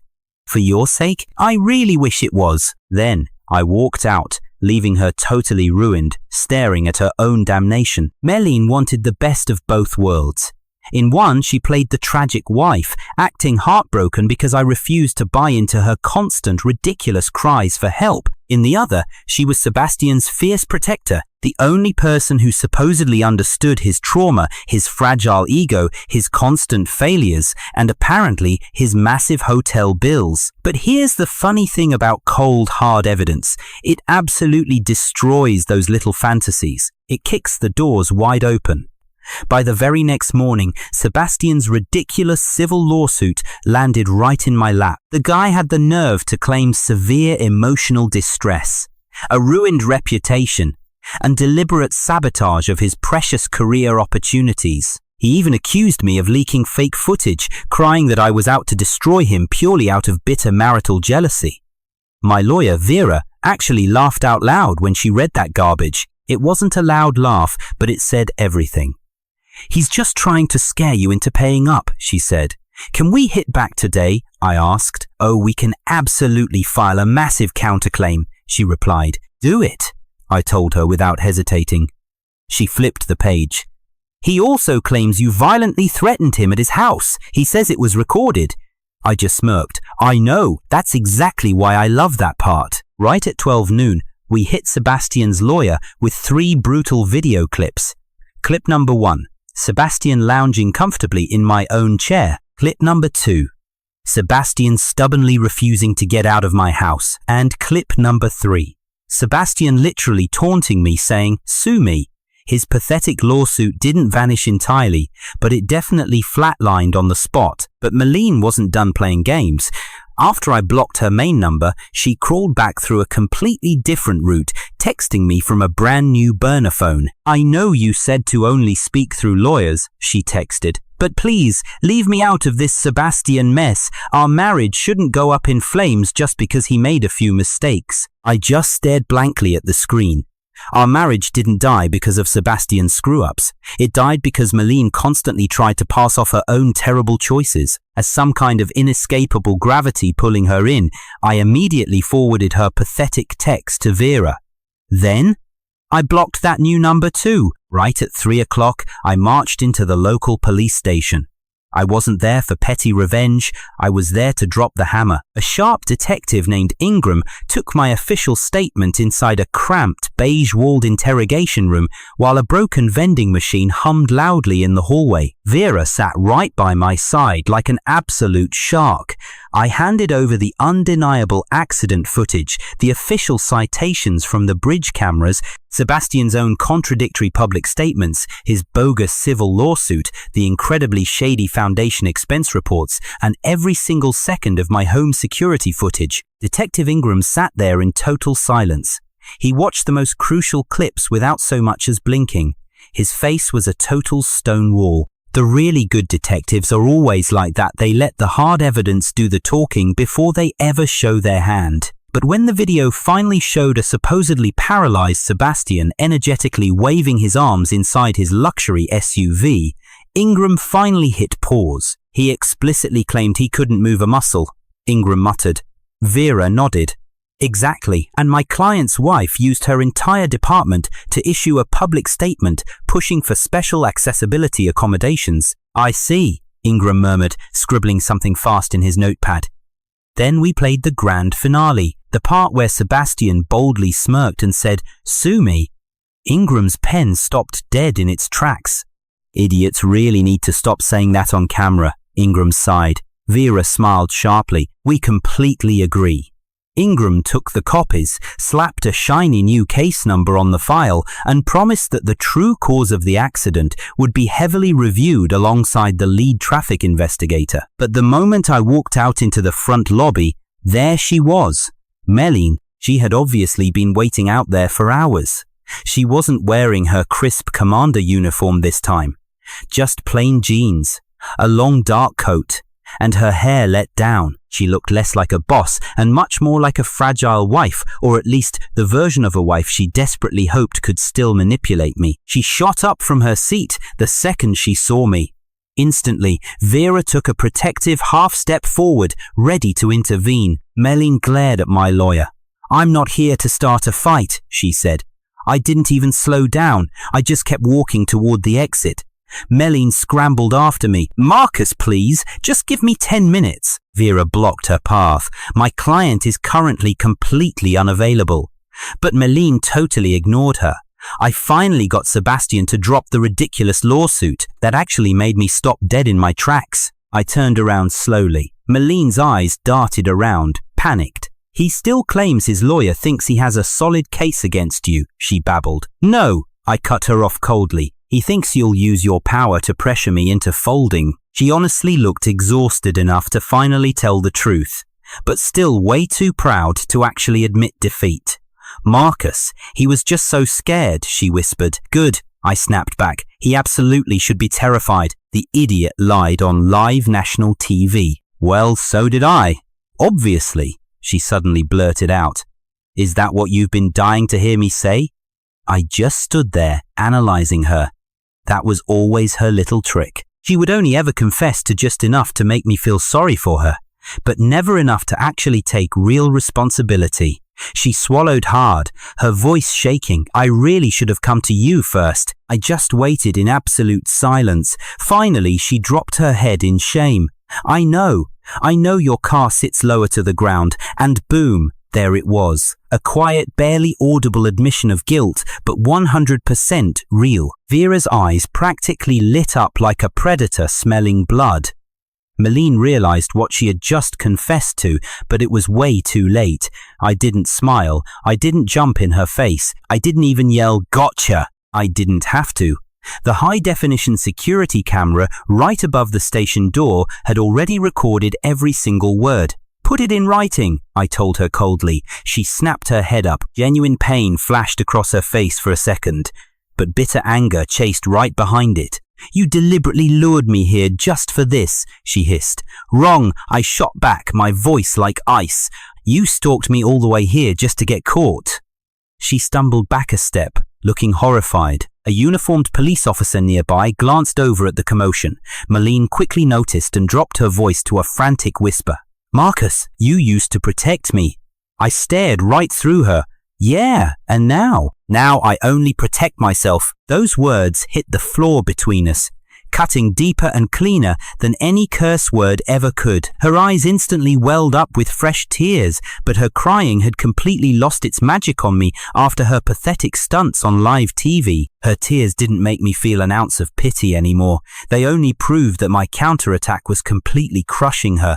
Meline leaned in and whispered desperately, "Marcus, please. I absolutely cannot lose my command position." "Then maybe you shouldn't have abused your power to save your precious Sebastian in the first damn place," I replied without a shred of mercy. She looked away, staring miserably toward the sliding glass exit doors. "He's literally the only ally I have left in that entire department," she choked out. "No," I corrected her. "He is the exact reason you lose a little more of your soul every single day." She didn't even try to argue back. Outside, a basic city vehicle was idling, waiting for her. Not her shiny, high-ranking command SUV, just a boring, ordinary sedan meant for low-level administrative transport. It was just another humiliating little loss. Another door permanently locked in her face. When I finally pulled up to my house, I checked the mail and found 3 highly anticipated letters waiting for me. The first letter was straight from the Water Rescue Service, officially confirming that my massive misconduct complaint was now under formal investigation. The second was from the Second Reach Board, aggressively rubber-stamping my brutal financial audit request. And the third? A desperate plea from Meline's own lawyer, begging for a peaceful mediation session before I launched any further hostile actions. I read those 2 ridiculous words twice. Hostile actions. Wow, because apparently, in my dear wife's twisted mind, just letting myself quietly drown in her lies was the only acceptable form of marital cooperation. I shoved the damning letters into separate folders. At 6 o'clock, Thomas finally called. "We have a massive problem." "What kind of problem?" "Rat Sebastian claims you personally approved his shady foundation expenses." I glared at the donation records on my desk. "Does he actually have my signature?" "He swears he does." Vera went dead silent on the speakerphone for a tense second. Then she snapped, "Send us whatever garbage he provides." The email dropped into my inbox exactly 5 minutes later. It was a scanned approval form with my name forged right at the bottom, Marcus Vale. The fake signature was close, sure, but nowhere near good enough. Some idiot who only sees my signature once a year might actually fall for it. But the bank absolutely would not, and a forensic examiner definitely would not. I zoomed in hard on the image. The pen pressure was completely off. The arrogant curve of the M perfectly matched Sebastian's own sloppy handwriting. Plus, the date format used slashes. I strictly use periods, and my dear wife Meline had seen enough of my private documents to know that. So, if Sebastian submitted this trash, either he forged it behind her back, or she turned a blind eye because the lie played right into her hands. Honestly, both options were incredibly useful to me. Vera's sharp voice blasted through the speaker. "We have a blatant forgery. I just sat back and stared coldly at the scanned form. Sebastian was desperately trying to keep from drowning by stepping on my good name. Well, there would be no rescue rope for him this time around. For years, everybody just called me Maline's quiet, submissive husband. At fancy award dinners, they literally pushed me to the very edge of all the group photos. At flashy fundraisers, they showered Meline with praise for her tireless vision and thanked Sebastian for his rugged field experience. And then, as an afterthought, someone would nod toward me and chuckle. And Marcus, of course, for his quiet support. Right. As if the $1 million rescue drones magically bought themselves.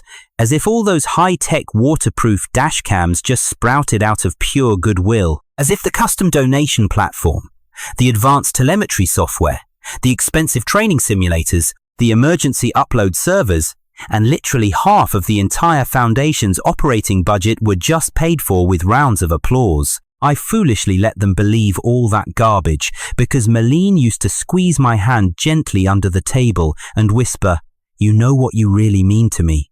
That pathetic lie was enough for me back then, but it is nowhere near enough now. The ugly truth didn't suddenly come out in one big dramatic speech. Oh no, it bled out slowly through cancelled visits and ignored texts. First, a prominent city safety director emailed Meline's department, angrily demanding to know why the Vale system had suddenly suspended technical support for 3 of their pilot rescue units. Then, a major donor called, panicking over why the Second Reach emergency portal was now flashing a massive warning sign that read, "Independent audit in progress. Donations temporarily restricted." Following that, a nosy local blogger dug up public records proving that the Vale system entirely owned the intellectual property for the rescue command dashboard. You know, the exact same dashboard Sebastian falsely claimed he had co-developed. The final nail in the coffin was when Mason dropped a single explosive line right into our family group chat. I just found out Marcus actually built the entire system Meline's team uses. Why the hell doesn't anyone know about this? Meline didn't dare answer. Her mother just sent a confused question mark. Her father simply texted, Maylene, explain. But my dear wife still had absolutely nothing to say. By the afternoon, Channel 7 was officially running a segment calling me the quiet husband behind rescue technology. I absolutely hated that corny phrase, but honestly, it was accurate enough to seriously hurt all the right people. At exactly 3 o'clock, I logged into the second Reach board meeting remotely. Maylene was already sitting there looking stressed, and so was Diane.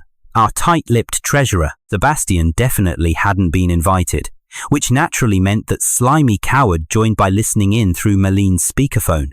That is, until Vera loudly objected. This financial audit directly involves Mr. Moretti. Vera stated coldly, he absolutely cannot participate in this discussion unless he is formally requested to be here. Maylene scrambled, arguing that Sebastian has vital institutional knowledge. I scoffed and shot back, no, Sebastian just has forged invoices. The board chair, a tough retired judge named Helen Marks, slowly looked over her glasses. Commander Sterling, put your phone face down on the table and disconnect Mr. Moretti immediately.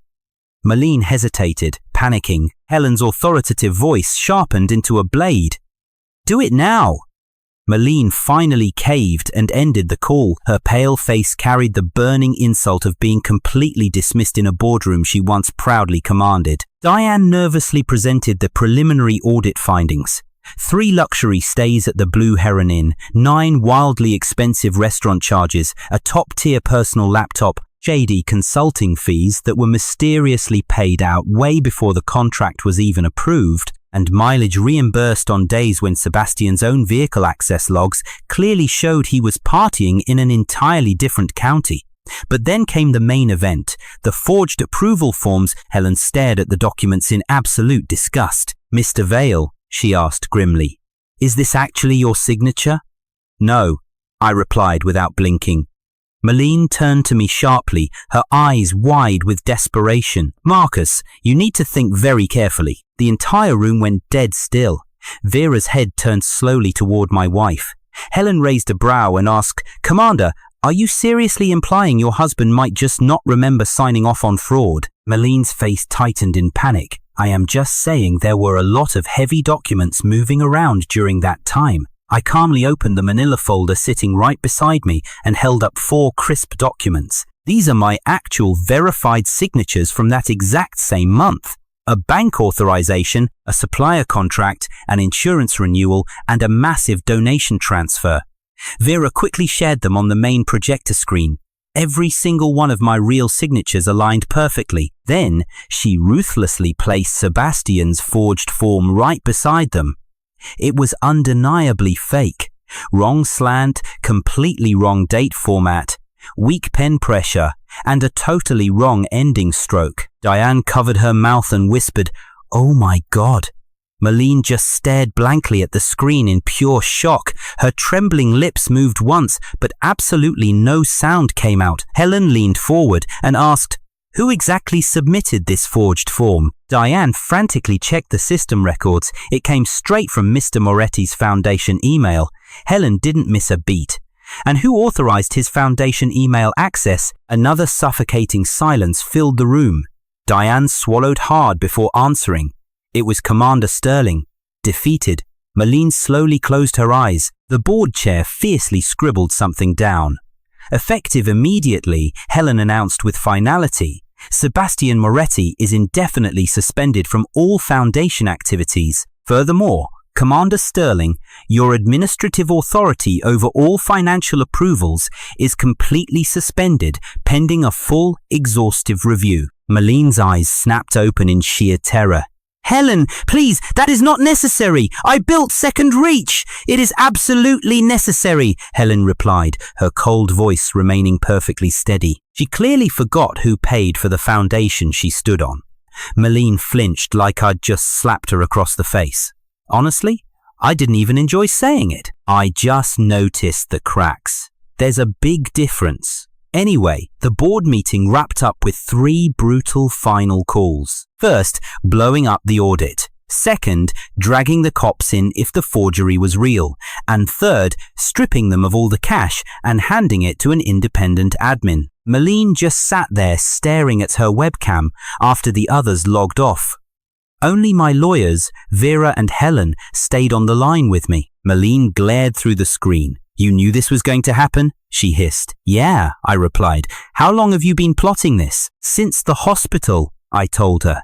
She let out this tiny, bitter laugh. So overnight, you just turn against me? No, I said deadpan. Overnight, I just stopped covering your tracks. Tears pooled in her eyes. Do you really think I never loved you? She whispered. I didn't even look at her face. I just stared at the blurry office window behind her on the video feed. People were rushing around the command center out there. No one was coming into her office though.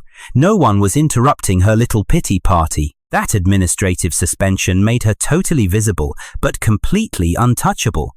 I think love just became a tool you used to shut me up, I finally said. Her jaw hit the floor. That is so unfair, she cried out. Neither was choosing Moretti over me. I shot back. She flinched again. That phrase? It was my master key. Every single time I said it, it unlocked the exact same memory. The freezing river, the shattered window, her brutal choice. Helen abruptly cut the video call before Malene could weaponize her fake grief. My phone blew up immediately. Unknown number. I let it ring. A second later, a voicemail popped up. It was Sebastian. Marcus, listen to me. We need to hash this out, man to man. Malene is a total wreck right now, and it's all your fault. You're just torturing her to get back at me. Look, if you want cash, name your price. If you want me out of the picture, fine. But hear this. If I go down, I am dragging you down with me. I grinned, saved the audio, and forwarded it straight to Vera. A minute later, she texted back. Perfect. He's officially entered the blame-shifting stage. At 7 o'clock that night, Malene showed up in person, shivering right outside my front gate. Her old clicker was completely dead. She just stood there gripping it, mashing the button over and over, but the heavy iron didn't budge an inch. I watched the whole pathetic scene from my upstairs window. Standing behind those thick iron bars, she looked so incredibly small, not because she was actually helpless, but because waltzing in here used to make her feel like a queen. She screamed into the intercom, Marcus, I know you're in there. I calmly hit the talk button. Please route all communications through your attorney. Sebastian lied to me, she yelled. Then tell your lawyer, I replied. I swear I didn't know anything about that forged signature. Then tell the cops, I answered coldly. And I never slept with him at the Blue Heron Hotel, she pleaded. I froze. Not because I bought her lies, but because it finally clicked. She actually thought this was still just about jealousy, about who slept in whose bed. She was still reading from the old, tired script. I hit the mic again. You left me to drown in that water, I said softly. Her face crumbled, but only for a split second. Then she gripped the iron bars, white-knuckled. I made a terrible judgment call. I see that now, she cried. No, I said. You made your most honest choice. Suddenly, headlights swept across the street. Sebastian's ride. Malene spotted it too. He hopped the curb with a garbage parking job and practically leapt out. What the hell are you doing here? She demanded. He just pointed a shaking finger at my house. I'm fixing what this bastard did to us, he yelled. Us? Malene spun on him. I could literally see that single word land like a punch to her gut. It wasn't comforting. It was straight up evidence of collusion. Sebastian stomped right up to my security camera. You think you've won, huh? He roared. You think anyone gives a damn about some stupid files? Malene is gonna stand by my side. She always does. Malene panicked. Sebastian, shut up. But the idiot kept going. You were never man enough for her, Marcus. You know damn well that even after she put your ring on, she came running to my bed whenever things got tough. All the color instantly drained from Malene's face. The porch camera was rolling, capturing every single glorious word. I hit save clip before the moron even finished his rant. He had just made the ultimate rookie mistake. Arrogant guys always do. They think a locked door means they're off the record. Sebastian's epic downfall didn't debut on some flashy primetime news broadcast. Nope, it went down in a dingy city hall meeting room. We're talking burnt coffee, migraine-inducing fluorescent lights, and a cheap printer that jammed twice before spitting out the golden evidence packet. Scumbags like Sebastian love the spotlight when they get to play the victim, but they absolutely despise rooms where every single word out of their mouth needs a paper trail. Detective Ingram sat dead center at the table, a traffic specialist flanking him. Helen Marks was there guarding the company's interests. Vera was locked in as my shield. Malene dragged in her lawyer, a scrawny dude named Paul Sadder, who already looked like he was deeply regretting his life choices. Sebastian rolled in 10 minutes late, rocking a suit with no tie and a perfectly practiced "I'm the wounded hero" look on his face, but Malene refused to sit next to him. That was the very first thing his arrogant eyes locked onto. "Malene?" he muttered, confused. She just stared coldly at the empty chair across the table. "Sit down, Sebastian." His smug face twitched. A tiny, delicious little betrayal. Not from me this time, but from her. Detective Ingram kicked things off with the crash. The traffic nerd threw a map of the Westbridge Causeway up on the projector. No flashy dashcam clips, no breaking news edits, just a plain map. My sedan was a red line. Sebastian's massive SUV was a blue one. They loaded up my car's internal computer data and toll booth time codes. We're talking bridge cams, road sensors, pinpoint speed math. On the screen, that blue line violently swerved across 2 entire lanes right before the smash. Sebastian jolted forward in his seat. "That's completely wrong," he barked. The investigator didn't even blink, just clicked to the next slide. Crisp video feed from a delivery truck that was right behind us. It clearly showed Sebastian's SUV slashing across the soaking wet asphalt from the far lane. My sedan slammed on the brakes. The brutal impact shoved us both straight toward the steel guardrail. Sebastian had gone on TV crying, "I just lost control in the rain." But this video? It proved he deliberately hunted me down across those lanes. Malene's lawyer closed his eyes for a brief, tense moment. Breaking the heavy silence, Sebastian stammered, I skidded. The investigator just clicked her pen, the sound sharp as a knife. Speed, steering angle, braking time. "There was absolutely zero loss of traction before the lane change," she stated coldly. "You initiated the move." Sebastian's jaw clenched. I was trying to avoid the debris on the road." Another sharp click. The dashcam footage showed the road ahead was completely empty. Ingram silently jotted that down. Then came his bogus medical claim. Sebastian had sworn up and down he couldn't feel his legs. Yet, the hospital records showed 0 reported spinal symptoms. Upon arrival, no neurological deficits, no imaging required. He was completely fine and discharged almost immediately. Sebastian shifted uncomfortably in his seat, completely caught off guard. Ingram leaned forward. "Yet, you walked out 2 hours later. Desperate." Sebastian looked over at Malene, but she wasn't going to help him. Honestly, her cold silence seemed to terrify him way more than the actual evidence. Then, Helen cracked open the Foundation's files.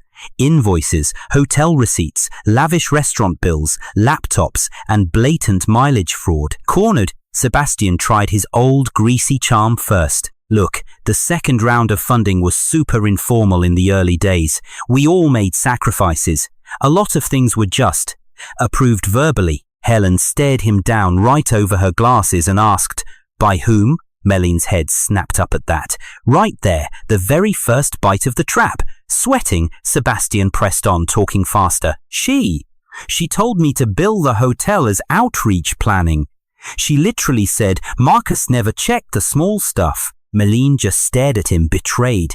Her lawyer, Paul Sutter, quickly placed his hand near her arm, a silent warning not to speak. Sebastian saw the gesture and grew even more flustered. And the signature, he stammered, pointing a shaking finger at the forged form. "I didn't forge anything alone. Alone." That single word landed heavily in the room. My lawyer, Vera, immediately wrote it down. Ingram looked up, eyes narrowing. "Mr. Moretti, are you admitting the signature was forged?" Sebastian suddenly realized what he had just blurted out. "No, I mean, the process was shared." Ingram's pen remained perfectly still. "That is not what I asked," the investigator pressed. Sebastian's face flushed bright red. Meline whispered in horror. "You forged Marcus's name," he snapped, turning to her. "Oh, do not play innocent with me. You needed those projects running. You wanted me in the public eye. You wanted me back on the scene. I trusted you, and you used me." Meline's hands lay flat and rigid on the table. For years, she had shielded this pathetic man from any real consequences, terrified that they would make him vulnerable. And now, he was using that very protection as a weapon against her. Sitting there, I watched it all finally click in her mind, maybe not fully, but enough to crush her. Then, Ingram played the doorbell recording, and Sebastian's smug voice filled the dead air of the room. "Even when she married you, she came to me when things got hard." Meline squeezed her eyes shut in humiliation. Sebastian jumped up and shouted, "Hey, that is private!" Ingram gave him a flat, deadpan look. "It was recorded outside on Mr. Vale's doorstep right after you trespassed on his property." Sebastian frantically pointed at me. "He baited me," he spat. I hadn't said a single word. Vera calmly intervened. My client was inside his own home. Sebastian's lawyer desperately requested a recess, but Ingram shot it down. Then came the final nail in the coffin, the rescue audio. Moretti's true priorities during the crash. The recording played, Sebastian calling Meline baby, completely ignoring my frantic hand pounding on the glass. This time, it wasn't playing for public outrage. It was for the cold, hard official record. No one in the room gasped. Honestly, people in official settings rarely do. They just record and judge. Ingram slowly closed the file. "Mr. Moretti, based on the blatant accident evidence and these financial materials, we will be referring this matter for a full investigation involving false statements, possible fraud, and forgery," she declared. "You are not under arrest at this exact moment, but I strongly recommend that you do not attempt to leave the jurisdiction." Sebastian stood up way too quickly, panic in his eyes. This is completely insane." Helen ignored him, stating, "Secondary recovery will seek full restitution." Vera smoothly added to the dog pile. "Mr. Vale will also be pursuing severe civil claims." Cornered and breaking, Sebastian looked desperately at Meline. "Say something," he begged. Meline remained dead silent, his face twisted into pure, ugly rage. "Fine, then I will." Paul Sutter quickly leaned toward Meline. "Do not respond to him." But Sebastian was already pointing an accusatory finger at her. "She knows I claimed those retreat expenses. She signed off on them on purpose because she wanted me close to her. She let everyone think Marcus was just some pathetic husband because she loved playing the hero." Meline stood up slowly, the harsh scrape of her chair echoing against the floor for a tense moment. For a second, I thought she might actually defend me.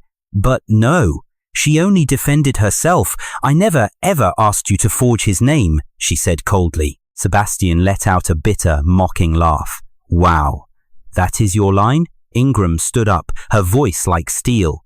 "Mr. Moretti, sit down right now." Sebastian stubbornly refused. Right on cue, 2 officers entered the room. It wasn't dramatic. There was no loud shouting. They just firmly guided him out into the hallway for further questioning. His expensive suit jacket bunching up awkwardly at the shoulders. The arrogant, confident man from the hospital? Completely gone. The fake, tragic hero in the neck brace? Erased. The smug ex-boyfriend who smiled at me in the pouring river rain was entirely gone. All that remained was a pathetic man finally realizing that the woman he used as a shield couldn't protect him from a paper trail. Meline just stood there, her hands visibly trembling at her sides. She looked at me across the massive table. I really didn't know about the forgery. Honestly, I believed her, but that wasn't going to save her now. "But you did know about the river," I replied coldly, her face completely crumpled in despair. Paul Sutter hissed a warning whisper. Meline, defeated, she slowly sat back down. Without missing a beat, Helen pushed a thick, heavy document across the table toward her. "Commander Sterling, the Foundation is officially placing you on immediate administrative removal from all second reach functions, pending a full audit." Meline just stared blankly at the page. "But I founded it," she whispered. Helen's icy expression didn't change even a fraction. No, you just gave it a pretty front. Devastated, Malene looked up at me again. This time, she didn't look at me as a proud wife, nor as a commanding officer.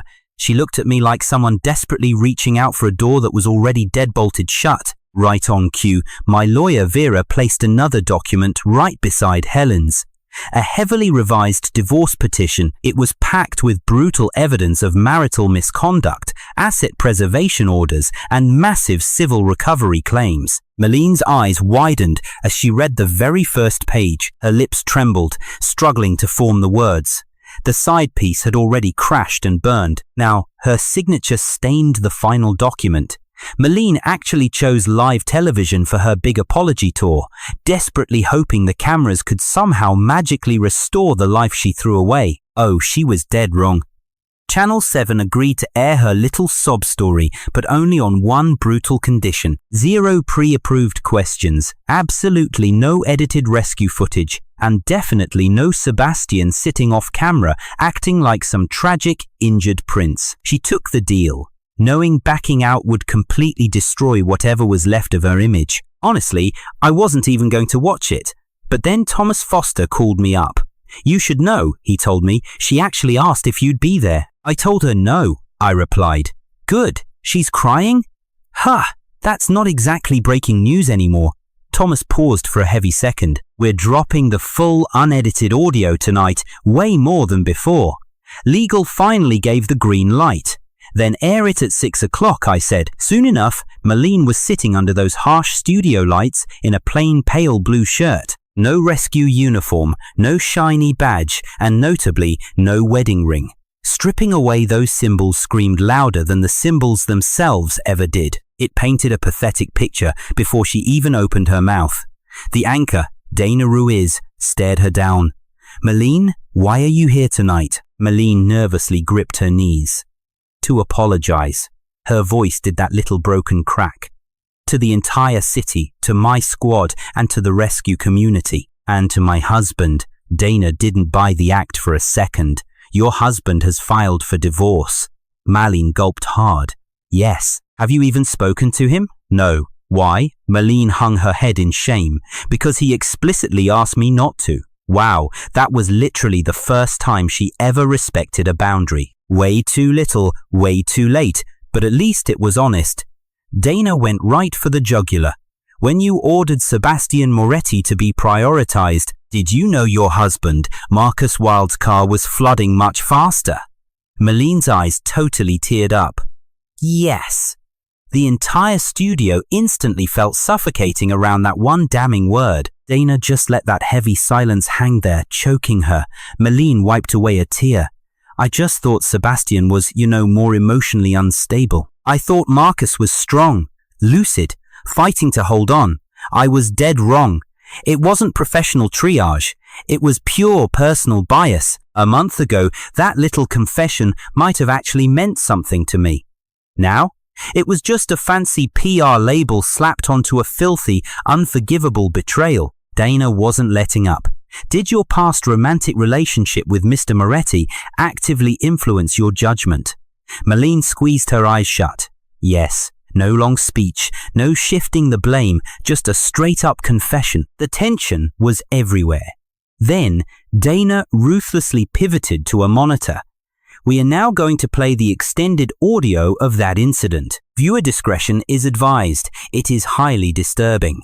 Back in my living room, I stood frozen, gripping the remote like a weapon. I couldn't even sit. The TV screen pitched to black. Nothing but chilling subtitles and flashing timestamps. The sound of pouring rain, wailing sirens, rising water. My desperate fists pounding against unbreakable glass. And then my voice, Malene. The rescuer yelled, "The sedan is sinking lower." Malene shouted, "I see him." Then Sebastian's pathetic whine, "Baby, please." And then another voice, my own. I wasn't screaming. Just a hollow, scraping gasp for air. Mataline. Back in the studio, she clamped a shaking hand over her mouth. But the recording mercilessly kept playing. The rescuer's static voice crackled, "Commander. Malene's cold order. Moretti is priority. Move. Then came Sebastian's smug little whisper, barely audible over the raging storm. She'll come. She always comes back to me. Dana slammed the pause button. Malene was bawling her eyes out, but guess what? This time, absolutely no one rushed in to save her from the cameras. Dana leaned in hard. Did you hear Marcus begging for you? Malene choked, trying to string words together, but failed miserably. Dana just coldly waited her out. Finally, Malene gave a broken nod. Yes. And did you hear what Sebastian said? She always comes. Malene's trembling hands twisted into anxious knots. I heard him mumble something. I just didn't process it at the time. Dana's next question sliced right through the bull.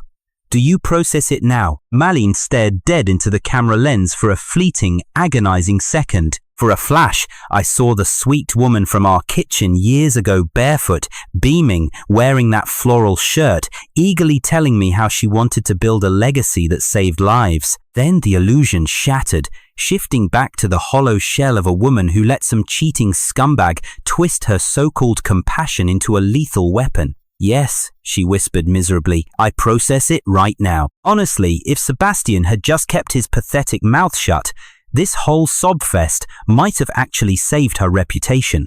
But nope, at exactly 6:23 p.m, while Malene was still broadcasting live, Sebastian dropped a massive bombshell statement right through his expensive lawyer. Mr. Moretti strictly maintains that Commander Sterling made absolutely all operational decisions during the Westbridge rescue, and she personally approved his shady consulting gigs with the Second Reach Foundation. Dana got the breaking alert right on her tablet. Her eyes practically lit up with the scoop, and she read the whole treacherous thing aloud. Watching Malene's face completely shatter in real time was wild. There's a very specific, agonizing karma in getting brutally betrayed by the exact same person you just betrayed. I definitely didn't feel any sympathy for her, but damn, the look of utter betrayal was instantly recognizable. Dana leaned in for the kill.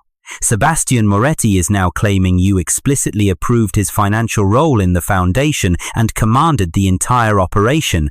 Do you take full responsibility? Malene's tears instantly dried up. Not out of newfound strength, mind you, but because pure icy shock completely froze them. I made the rescue decisions, she finally said, dragging out every syllable, but I absolutely never approved that massive fraud. Dana smelled blood and leaned closer. So, Mr. Moretti is lying to the public. Malene couldn't even look at the camera anymore. No Sebastian to baby her, no loving husband to catch her, no cozy family dinners, and no prestigious department podium to hide behind. Just the blinding, unforgiving lights. Yes, she uttered. I process that now. That glorious clip went mega viral in mere minutes. Sebastian's frantic lawyer tried to claw back the statement, but man, it was way too late. Malene had just publicly branded him a filthy liar right after he threw her directly under the bus. The toxic bond she'd fiercely protected, literally stepping over my drowning body in the water to save it, just violently snapped on live national television. Suddenly, my phone violently buzzed in my pocket. Malene's hotshot lawyer, Vera, picked up from her office, silently patching me into the call. Paul Sutter sounded like a completely broken man on the other end. Vera. Malene wants to finally discuss a divorce settlement. Vera just stared right at me through the video feed, waiting for my next move. Call me. I didn't say a single word, but she understood exactly what I meant. It was time to finalize this divorce settlement. Vera looked at me and asked, are we going for civil liability? I took a long pause. We need to lay down our demands clearly, I told her. Full cooperation with the financial audit. Absolutely no claim on my premarital house. And she waives all rights to spousal support. I also want a strict repayment plan for every single foundation dime tied to our marriage. Plus, I need a very public retraction of all those blatant lies she spread about me. And lastly, zero direct contact. Sutter took a sharp breath, muttering that it was way too aggressive. Vera just shot me a knowing look. No, I replied coldly. That is just today's offer. By tomorrow, we start adding punitive damages. I really liked Vera. She understood the perfect timing for a kill shot. Right after that explosive interview aired, Malene actually showed up at my place, not at the front door. Though just pacing the sidewalk outside, the paparazzi hounds were already on her tail, so she kept her baseball cap pulled down tight. She just stood out there under the flickering streetlight, gripping her phone like it was her last lifeline. Suddenly, my intercom buzzed. I didn't even flinch, completely ignoring it. She buzzed it a second time. When I still ghosted her, an email popped up from her lawyer. The subject line read, "Personal apology." Vera forwarded the message straight to me with a quick note attached. "You have absolutely zero obligation to read this garbage." I read it anyway.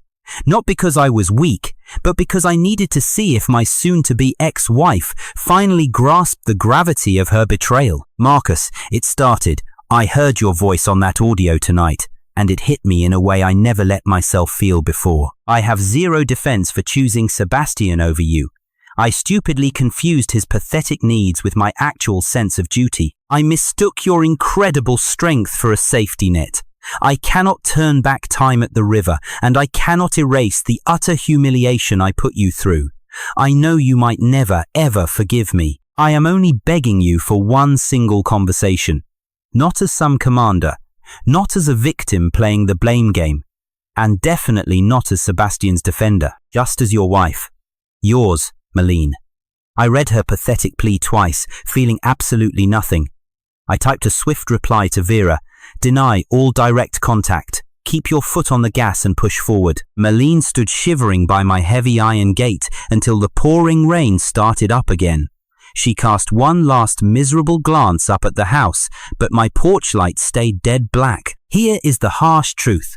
The court does not give a single damn that Malene once slept with her hand resting peacefully on my chest. The judge does not care that I know her exact coffee order, or that she used to write my name inside my rescue helmet because she claimed I was her only reason to make it home alive. No, the court only cares about cold, hard facts, signatures, dates, ironclad evidence, and strictly separate property. They care about stolen funds, disastrous public statements, and legal liability. That is exactly why I trusted the system. Emotions drown in the river, but a solid paper trail never lies. Our very first divorce hearing went down in a bleak family courtroom with pale, depressing walls.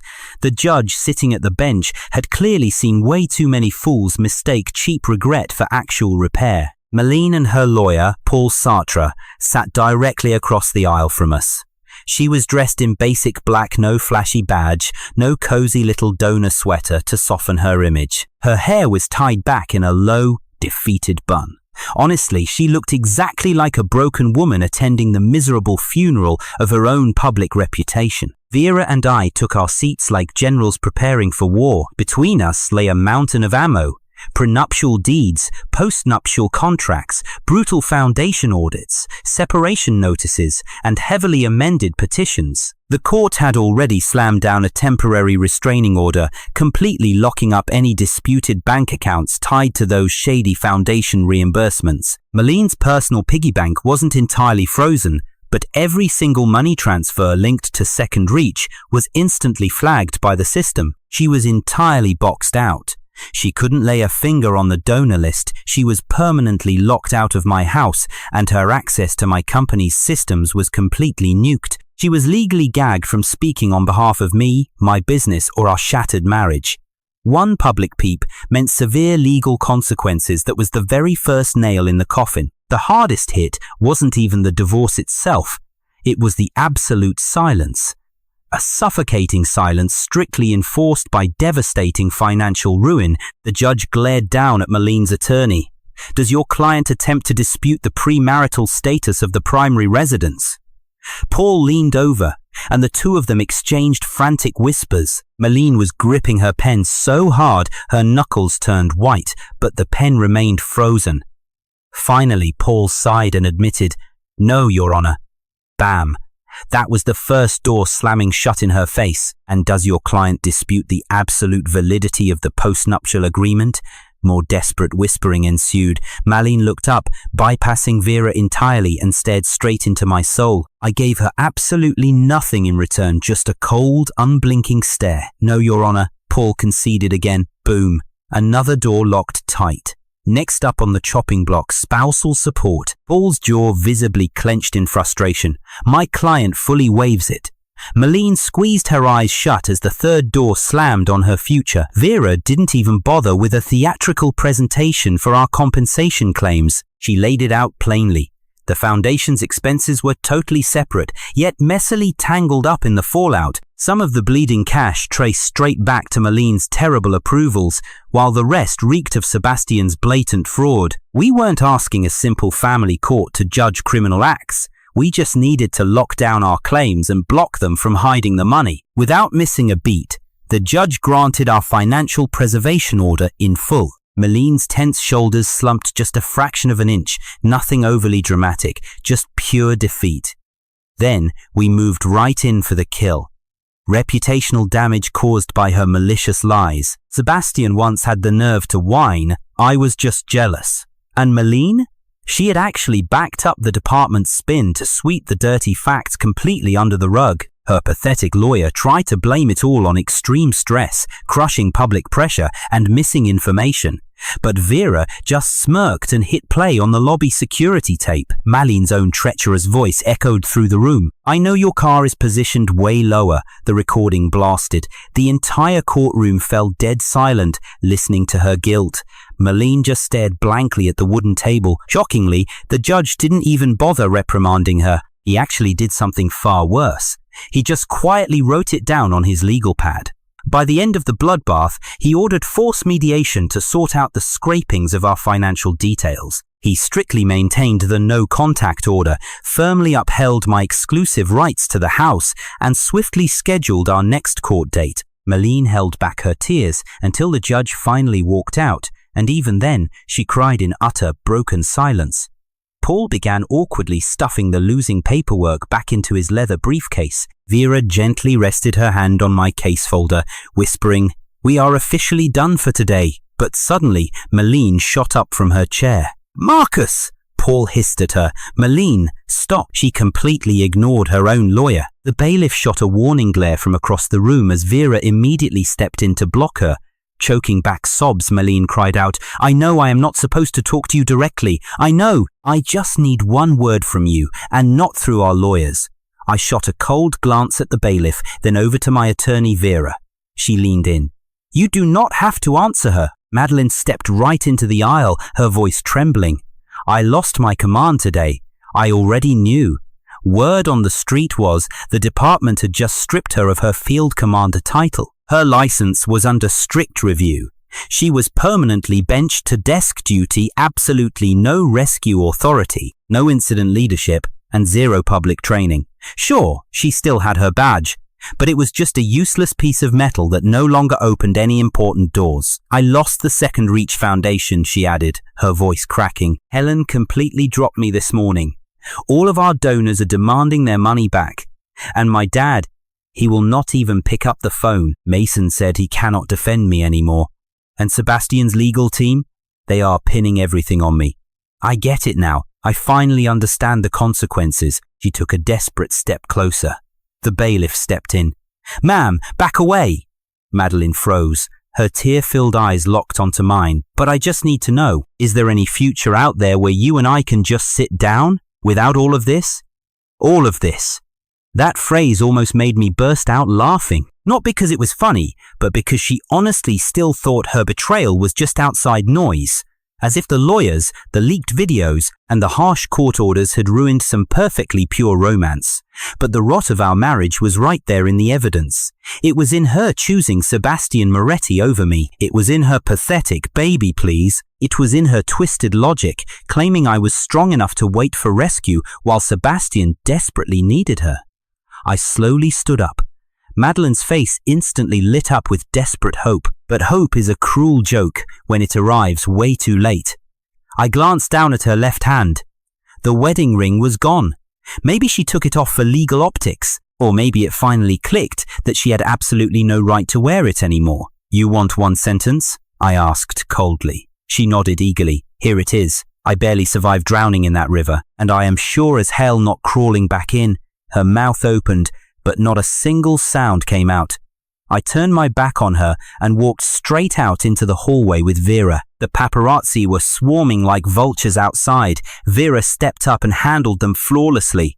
My client respects the legal process and he will absolutely not comment on anything outside the official documents. Madeline stumbled out behind us just a few minutes later. Instantly, every single camera whipped around to face her. A reporter shoved a microphone in her face. "Madeline, do you regret choosing Sebastian Moretti over your own husband?" She froze dead in her tracks. That one question was going to haunt her far longer than my last name ever did. Outside, Sebastian was standing by the courthouse steps with his own slimy lawyer. He had absolutely no clue Madeline was about to walk out those exact doors. She saw him. He saw her. For a split second, the two people who treated my life like a minor inconvenience just stared at each other. Now, they did not have the protection of their twisted romance, their hero complex, the adrenaline, or my silence. Sebastian broke the silence first, his voice dripping with venom. "You need to fix your statement right now." Madeline glared right back at him. "You threw me under the bus on live television. You accused me first. You literally forged my husband's signature." "Your ex-husband?" he snapped back maliciously. That word hit her like a freight train. Ex-husband. The ink was not even dry yet, but it was already true in every single way that mattered. The media circus immediately turned their flashing cameras on the two of them. Her lawyer, Paul, desperately tried to pull Madeline away, but Sebastian kept digging the knife in. "Do you honestly think that if you sacrifice me, he is just going to take you back? Wake up, Madeline. He is completely done with you this time." For once in his miserable life, Sebastian was telling the absolute truth. Madeline looked right past him and locked eyes with me. I was already sliding into the back seat of my car. Her hand lifted just a fraction, like she wanted to reach out across the concrete divide, but then the heavy car door slammed shut. "Drive," I told Lucas. As we pulled away, I glanced into the side mirror. I saw Madeline standing completely alone between the flashing cameras and the man who ruined her. No badge, no command, no husband, and absolutely out of excuses. This was not some petty revenge. It was just karma doing its job. Real revenge would have meant I actually cared enough to keep watching her fall. My divorce finally went through on a quiet Thursday morning. There was no massive storm, no dramatic pouring rain, no blinding hospital lights, just a bored county clerk slamming a heavy stamp down behind dirty safety glass. Vera slid the final judgment folder across the table to me. "It is officially done." That one simple word carried so much more mercy than any pathetic apology Madeline ever tried to give me. I did not even bother looking around for her as I confidently walked out of those courthouse doors. But she was still standing there, lingering across the square near the old stone steps. She was wearing that exact same black coat from our very first hearing. But today, zero cameras. Once the tragic fall from grace is complete, the public's sick hunger just moves on to the next victim. And honestly, being completely ignored probably hurt her ego way more than being hounded. At least their anger made her feel like she actually still mattered. Now, people just walked right past her like a ghost. Madeline was tightly clutching a small envelope. Vera spotted her first. "I can take that for you," Vera offered coldly. Madeline's knuckles turned white as she gripped the paper. "It is not a legal document," she pleaded. "Then my client has zero obligation to accept it." Vera shot back. Madeline looked up at me with broken eyes. "Please," she whispered. I gave Vera a tiny nod and she snatched the envelope from her hands. Madeline's eyes welled up with tears, but she did not dare say another word. She had finally learned her place. Way too late, but still true. Meanwhile, Sebastian's criminal case moved incredibly fast, mostly because pure arrogance always leaves its dirty evidence in permanent ink. He was slapped with massive charges for insurance fraud, making false statements, and outright forging those critical foundation approval forms. The Second Reach Foundation hit him with a brutal lawsuit for restitution. And Varys sued him straight into the ground for trademark abuse and severe reputational damage. His precious consulting license was completely suspended. Every single one of his old emergency rescue buddies instantly stopped returning his calls. That pathetic television interview of him wearing a fake neck brace turned into a massive 3-day internet meme before rotting away in the internet's harsh archive of losers, desperate. He tried to cut a plea deal by handing investigators every single private text message Madeline had ever sent him. Sure, a couple of them helped his case, but most of them, they completely destroyed them both. Madeline miraculously dodged the forgery charges. The evidence could not prove beyond a reasonable doubt that she knew about his fake signatures before the audit hit. But do not get me wrong, her hands were far from clean. An internal department review uncovered massive personal bias in her life or death rescue decisions. They found completely false or half-written incident reports, alongside huge undisclosed conflicts of interest. Her command status was permanently revoked. Worse, her emergency rescue certification was suspended for 2 whole years, pending intense mandatory retraining and a full psychological evaluation. She threw in the towel before the final disciplinary hearing, spinning it to the press as a necessary step back. But absolutely no one called it brave. Second Reach aggressively scrubbed her name from every single piece of their leadership materials. Furious donors demanded strict oversight. Helen Marks rebuilt the entire organization from the ground up without Sebastian, without Malene, and without the toxic myth that a hero's cape can excuse a terrible track record. As for me, the house was still mine, and the donation platform was still completely mine. My emergency upload system actually became the pulsing core of a brand new safety protocol, quickly adopted by 3 neighboring counties. This time around, the flashy press releases didn't even mention Malene. They highlighted Verisys. They praised our completely transparent rescue data. They praised our objective triage reviews. And they finally mentioned me. Look, I didn't need a standing ovation, but I sure as hell wasn't backing away from the credit anymore. That was the absolute last thing. Malene lost something people rarely ever count. She lost the version of me who quietly stood in the shadows at the edge of her frame. Exactly 1 week after the divorce was finalized, Vera forwarded the letter Malene had desperately tried to hand me. I opened it alone in my office, not because I missed her, mind you, but because a true ending needs to be completely clean. It read, "Marcus, the verdict came down today. I know I have absolutely no right to ask you for a single thing. Sebastian took my blind trust and utterly exploited it. But honestly, that isn't even the whole truth. The raw truth is that I gave him a place to stand. I handed him your rightful seat at the table in my life's work. In the very end, down by that freezing river, I convinced myself you were strong enough to wait, simply because you had always waited for me. I clearly see now that I foolishly mistook your endless patience for something that just belonged to me. I have lost my command. I have lost my second chance. I have completely lost my father's respect, maybe for a while, or maybe forever. Mason barely even speaks to me anymore. The whole city knows exactly what I did. And Sebastian? He is out there telling anyone who will listen that I completely ruined him. Maybe I actually did. Maybe we just ruined each other.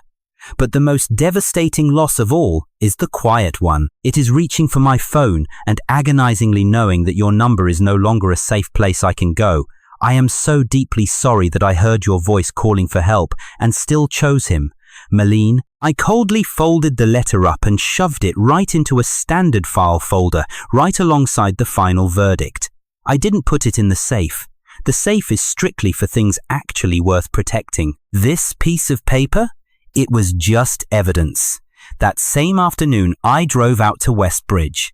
The shattered guardrail had already been completely replaced. The river flowed silently below, dark and perfectly calm, pretending it had not just tried to swallow 2 cars and a broken marriage whole. I stood alone at the observation deck for a good long while. The city workers had already installed brand new emergency signs all along the concrete causeway. A high-tech sensor box from my very own company sat securely beneath a sign, tightly sealed in a waterproof casing. It was small, totally unobtrusive, and incredibly useful. Nearby, a young water rescue trainee pointed it out to his buddy. "That is the Vera unit," he said excitedly. "It automatically uploads everything before the cockpit even floods. No more blind guesswork, no more fatal guessing." Hearing that, that was more than enough for me. Suddenly, my phone rang. It was an unknown number. I didn't bother answering. Then a pathetic little voicemail popped up. I didn't even play it. Exactly 1 minute later, Vera texted me. Malene just tried calling you from a brand new number. I will remind her that the lawyer channel is still open for any settlement issues, Vera added. I simply replied, thank you. And then I permanently blocked the new number. Some people honestly think that closure has to be some grand final conversation. Unsurprisingly, they are usually the exact same people who would benefit from it. Malene desperately wanted to sit across from me, begging to be seen as someone far beyond the absolute worst thing she had ever done. And you know what? Maybe she really is. Most people usually are. But I absolutely did not owe her that room, that comfortable chair, or my endlessly listening face. I definitely did not owe her that pathetic old husband who foolishly softened at every hard edge just so she could keep cradling Sebastian's broken fragments. She actively chose him when my car windows were still perfectly intact. She cowardly chose him when my burning lungs were literally filling with freezing water. She chose him back at the hospital. She chose him right in front of my own desk. She kept stubbornly choosing him over and over, right up until the hard evidence made him way too expensive to keep. By the time she finally chose regret, I had already chosen to breathe the surface air. Sebastian brutally lost his entire fake hero storyline, his fat consulting fees, his prestigious rescue network, and his precious legal safety. And he lost the foolish woman who fiercely protected him out of pure guilt. Malene lost her absolute command, her beloved foundation, her respected public name, her access to my home, her financial comfort, her family's blind loyalty, and her entire marriage. As for me, I merely lost the naive illusion that love somehow guarantees you priority. And in return, I gained something so much cleaner. A brand new life where absolutely no one could ever mistake my silence for consent again. 6 months later, Channel 7 did a massive follow-up piece on the new rescue transparency reform. Thomas Foster eagerly asked if I wanted to appear on camera. I flatly declined. Instead, I just sent in a powerful written statement. Life or death rescue decisions should always be fully accountable to the cold, hard facts, not to personal relationships. Irrefutable evidence is what saved my life after the people closest to me completely failed me. I just hope the next person trapped behind sinking glass is trained to reach far enough before history repeats itself. They read my exact words aloud during the primetime broadcast. The rolling footage proudly showed my rescue units newly installed on bridges and patrol boats everywhere. There was absolutely no mention of my failed marriage, no mention of Malene's pathetic crying, and definitely no mention of Sebastian. Good, because some tragic stories simply don't deserve the breath to happen. Ending that quiet night, I returned to my peaceful home, entered through a heavy door that opened exclusively with my personal password, and stood in the silent hallway. The old Rescue Award photograph was still lying face down in the junk drawer. I slowly took it out for a brief moment. I stared hard at the glossy version where Malene held her shiny medal, smiling so brightly, acting as if saving people magically made her immune to utterly destroying them. Then I quietly removed my own half-visible face from the wooden frame. Without a single ounce of hesitation, I fed her cropped photo straight into the roaring shredder. The shredder hummed a sweet melody. Its sharp teeth ruthlessly tore the old, pathetic version of me into thin little strips. My two-timing wife Malene could keep the twisted metal. Her little boy toy Sebastian could keep all his cheap lies. And that freezing dark river? It could keep the ghosts of that fateful night. But me? I kept the absolute jackpot, the video evidence, the guilty verdict, the massive house, the company, the cold hard truth, and the second chance at life I almost didn't walk back to. Picture this. My wife actually stood there, watching my car sink into the abyss, yet she rushed to smash her ex-boyfriend's car window to save him first. So I served up a little payback and showed the entire world exactly who she chose. When she finally broke down sobbing on live national television, you better believe I didn't touch that dial. I sat back and watched, savoring every second until the absolute truth was fully spoken. Then I powered off the screen, took a deep breath, and never looked back.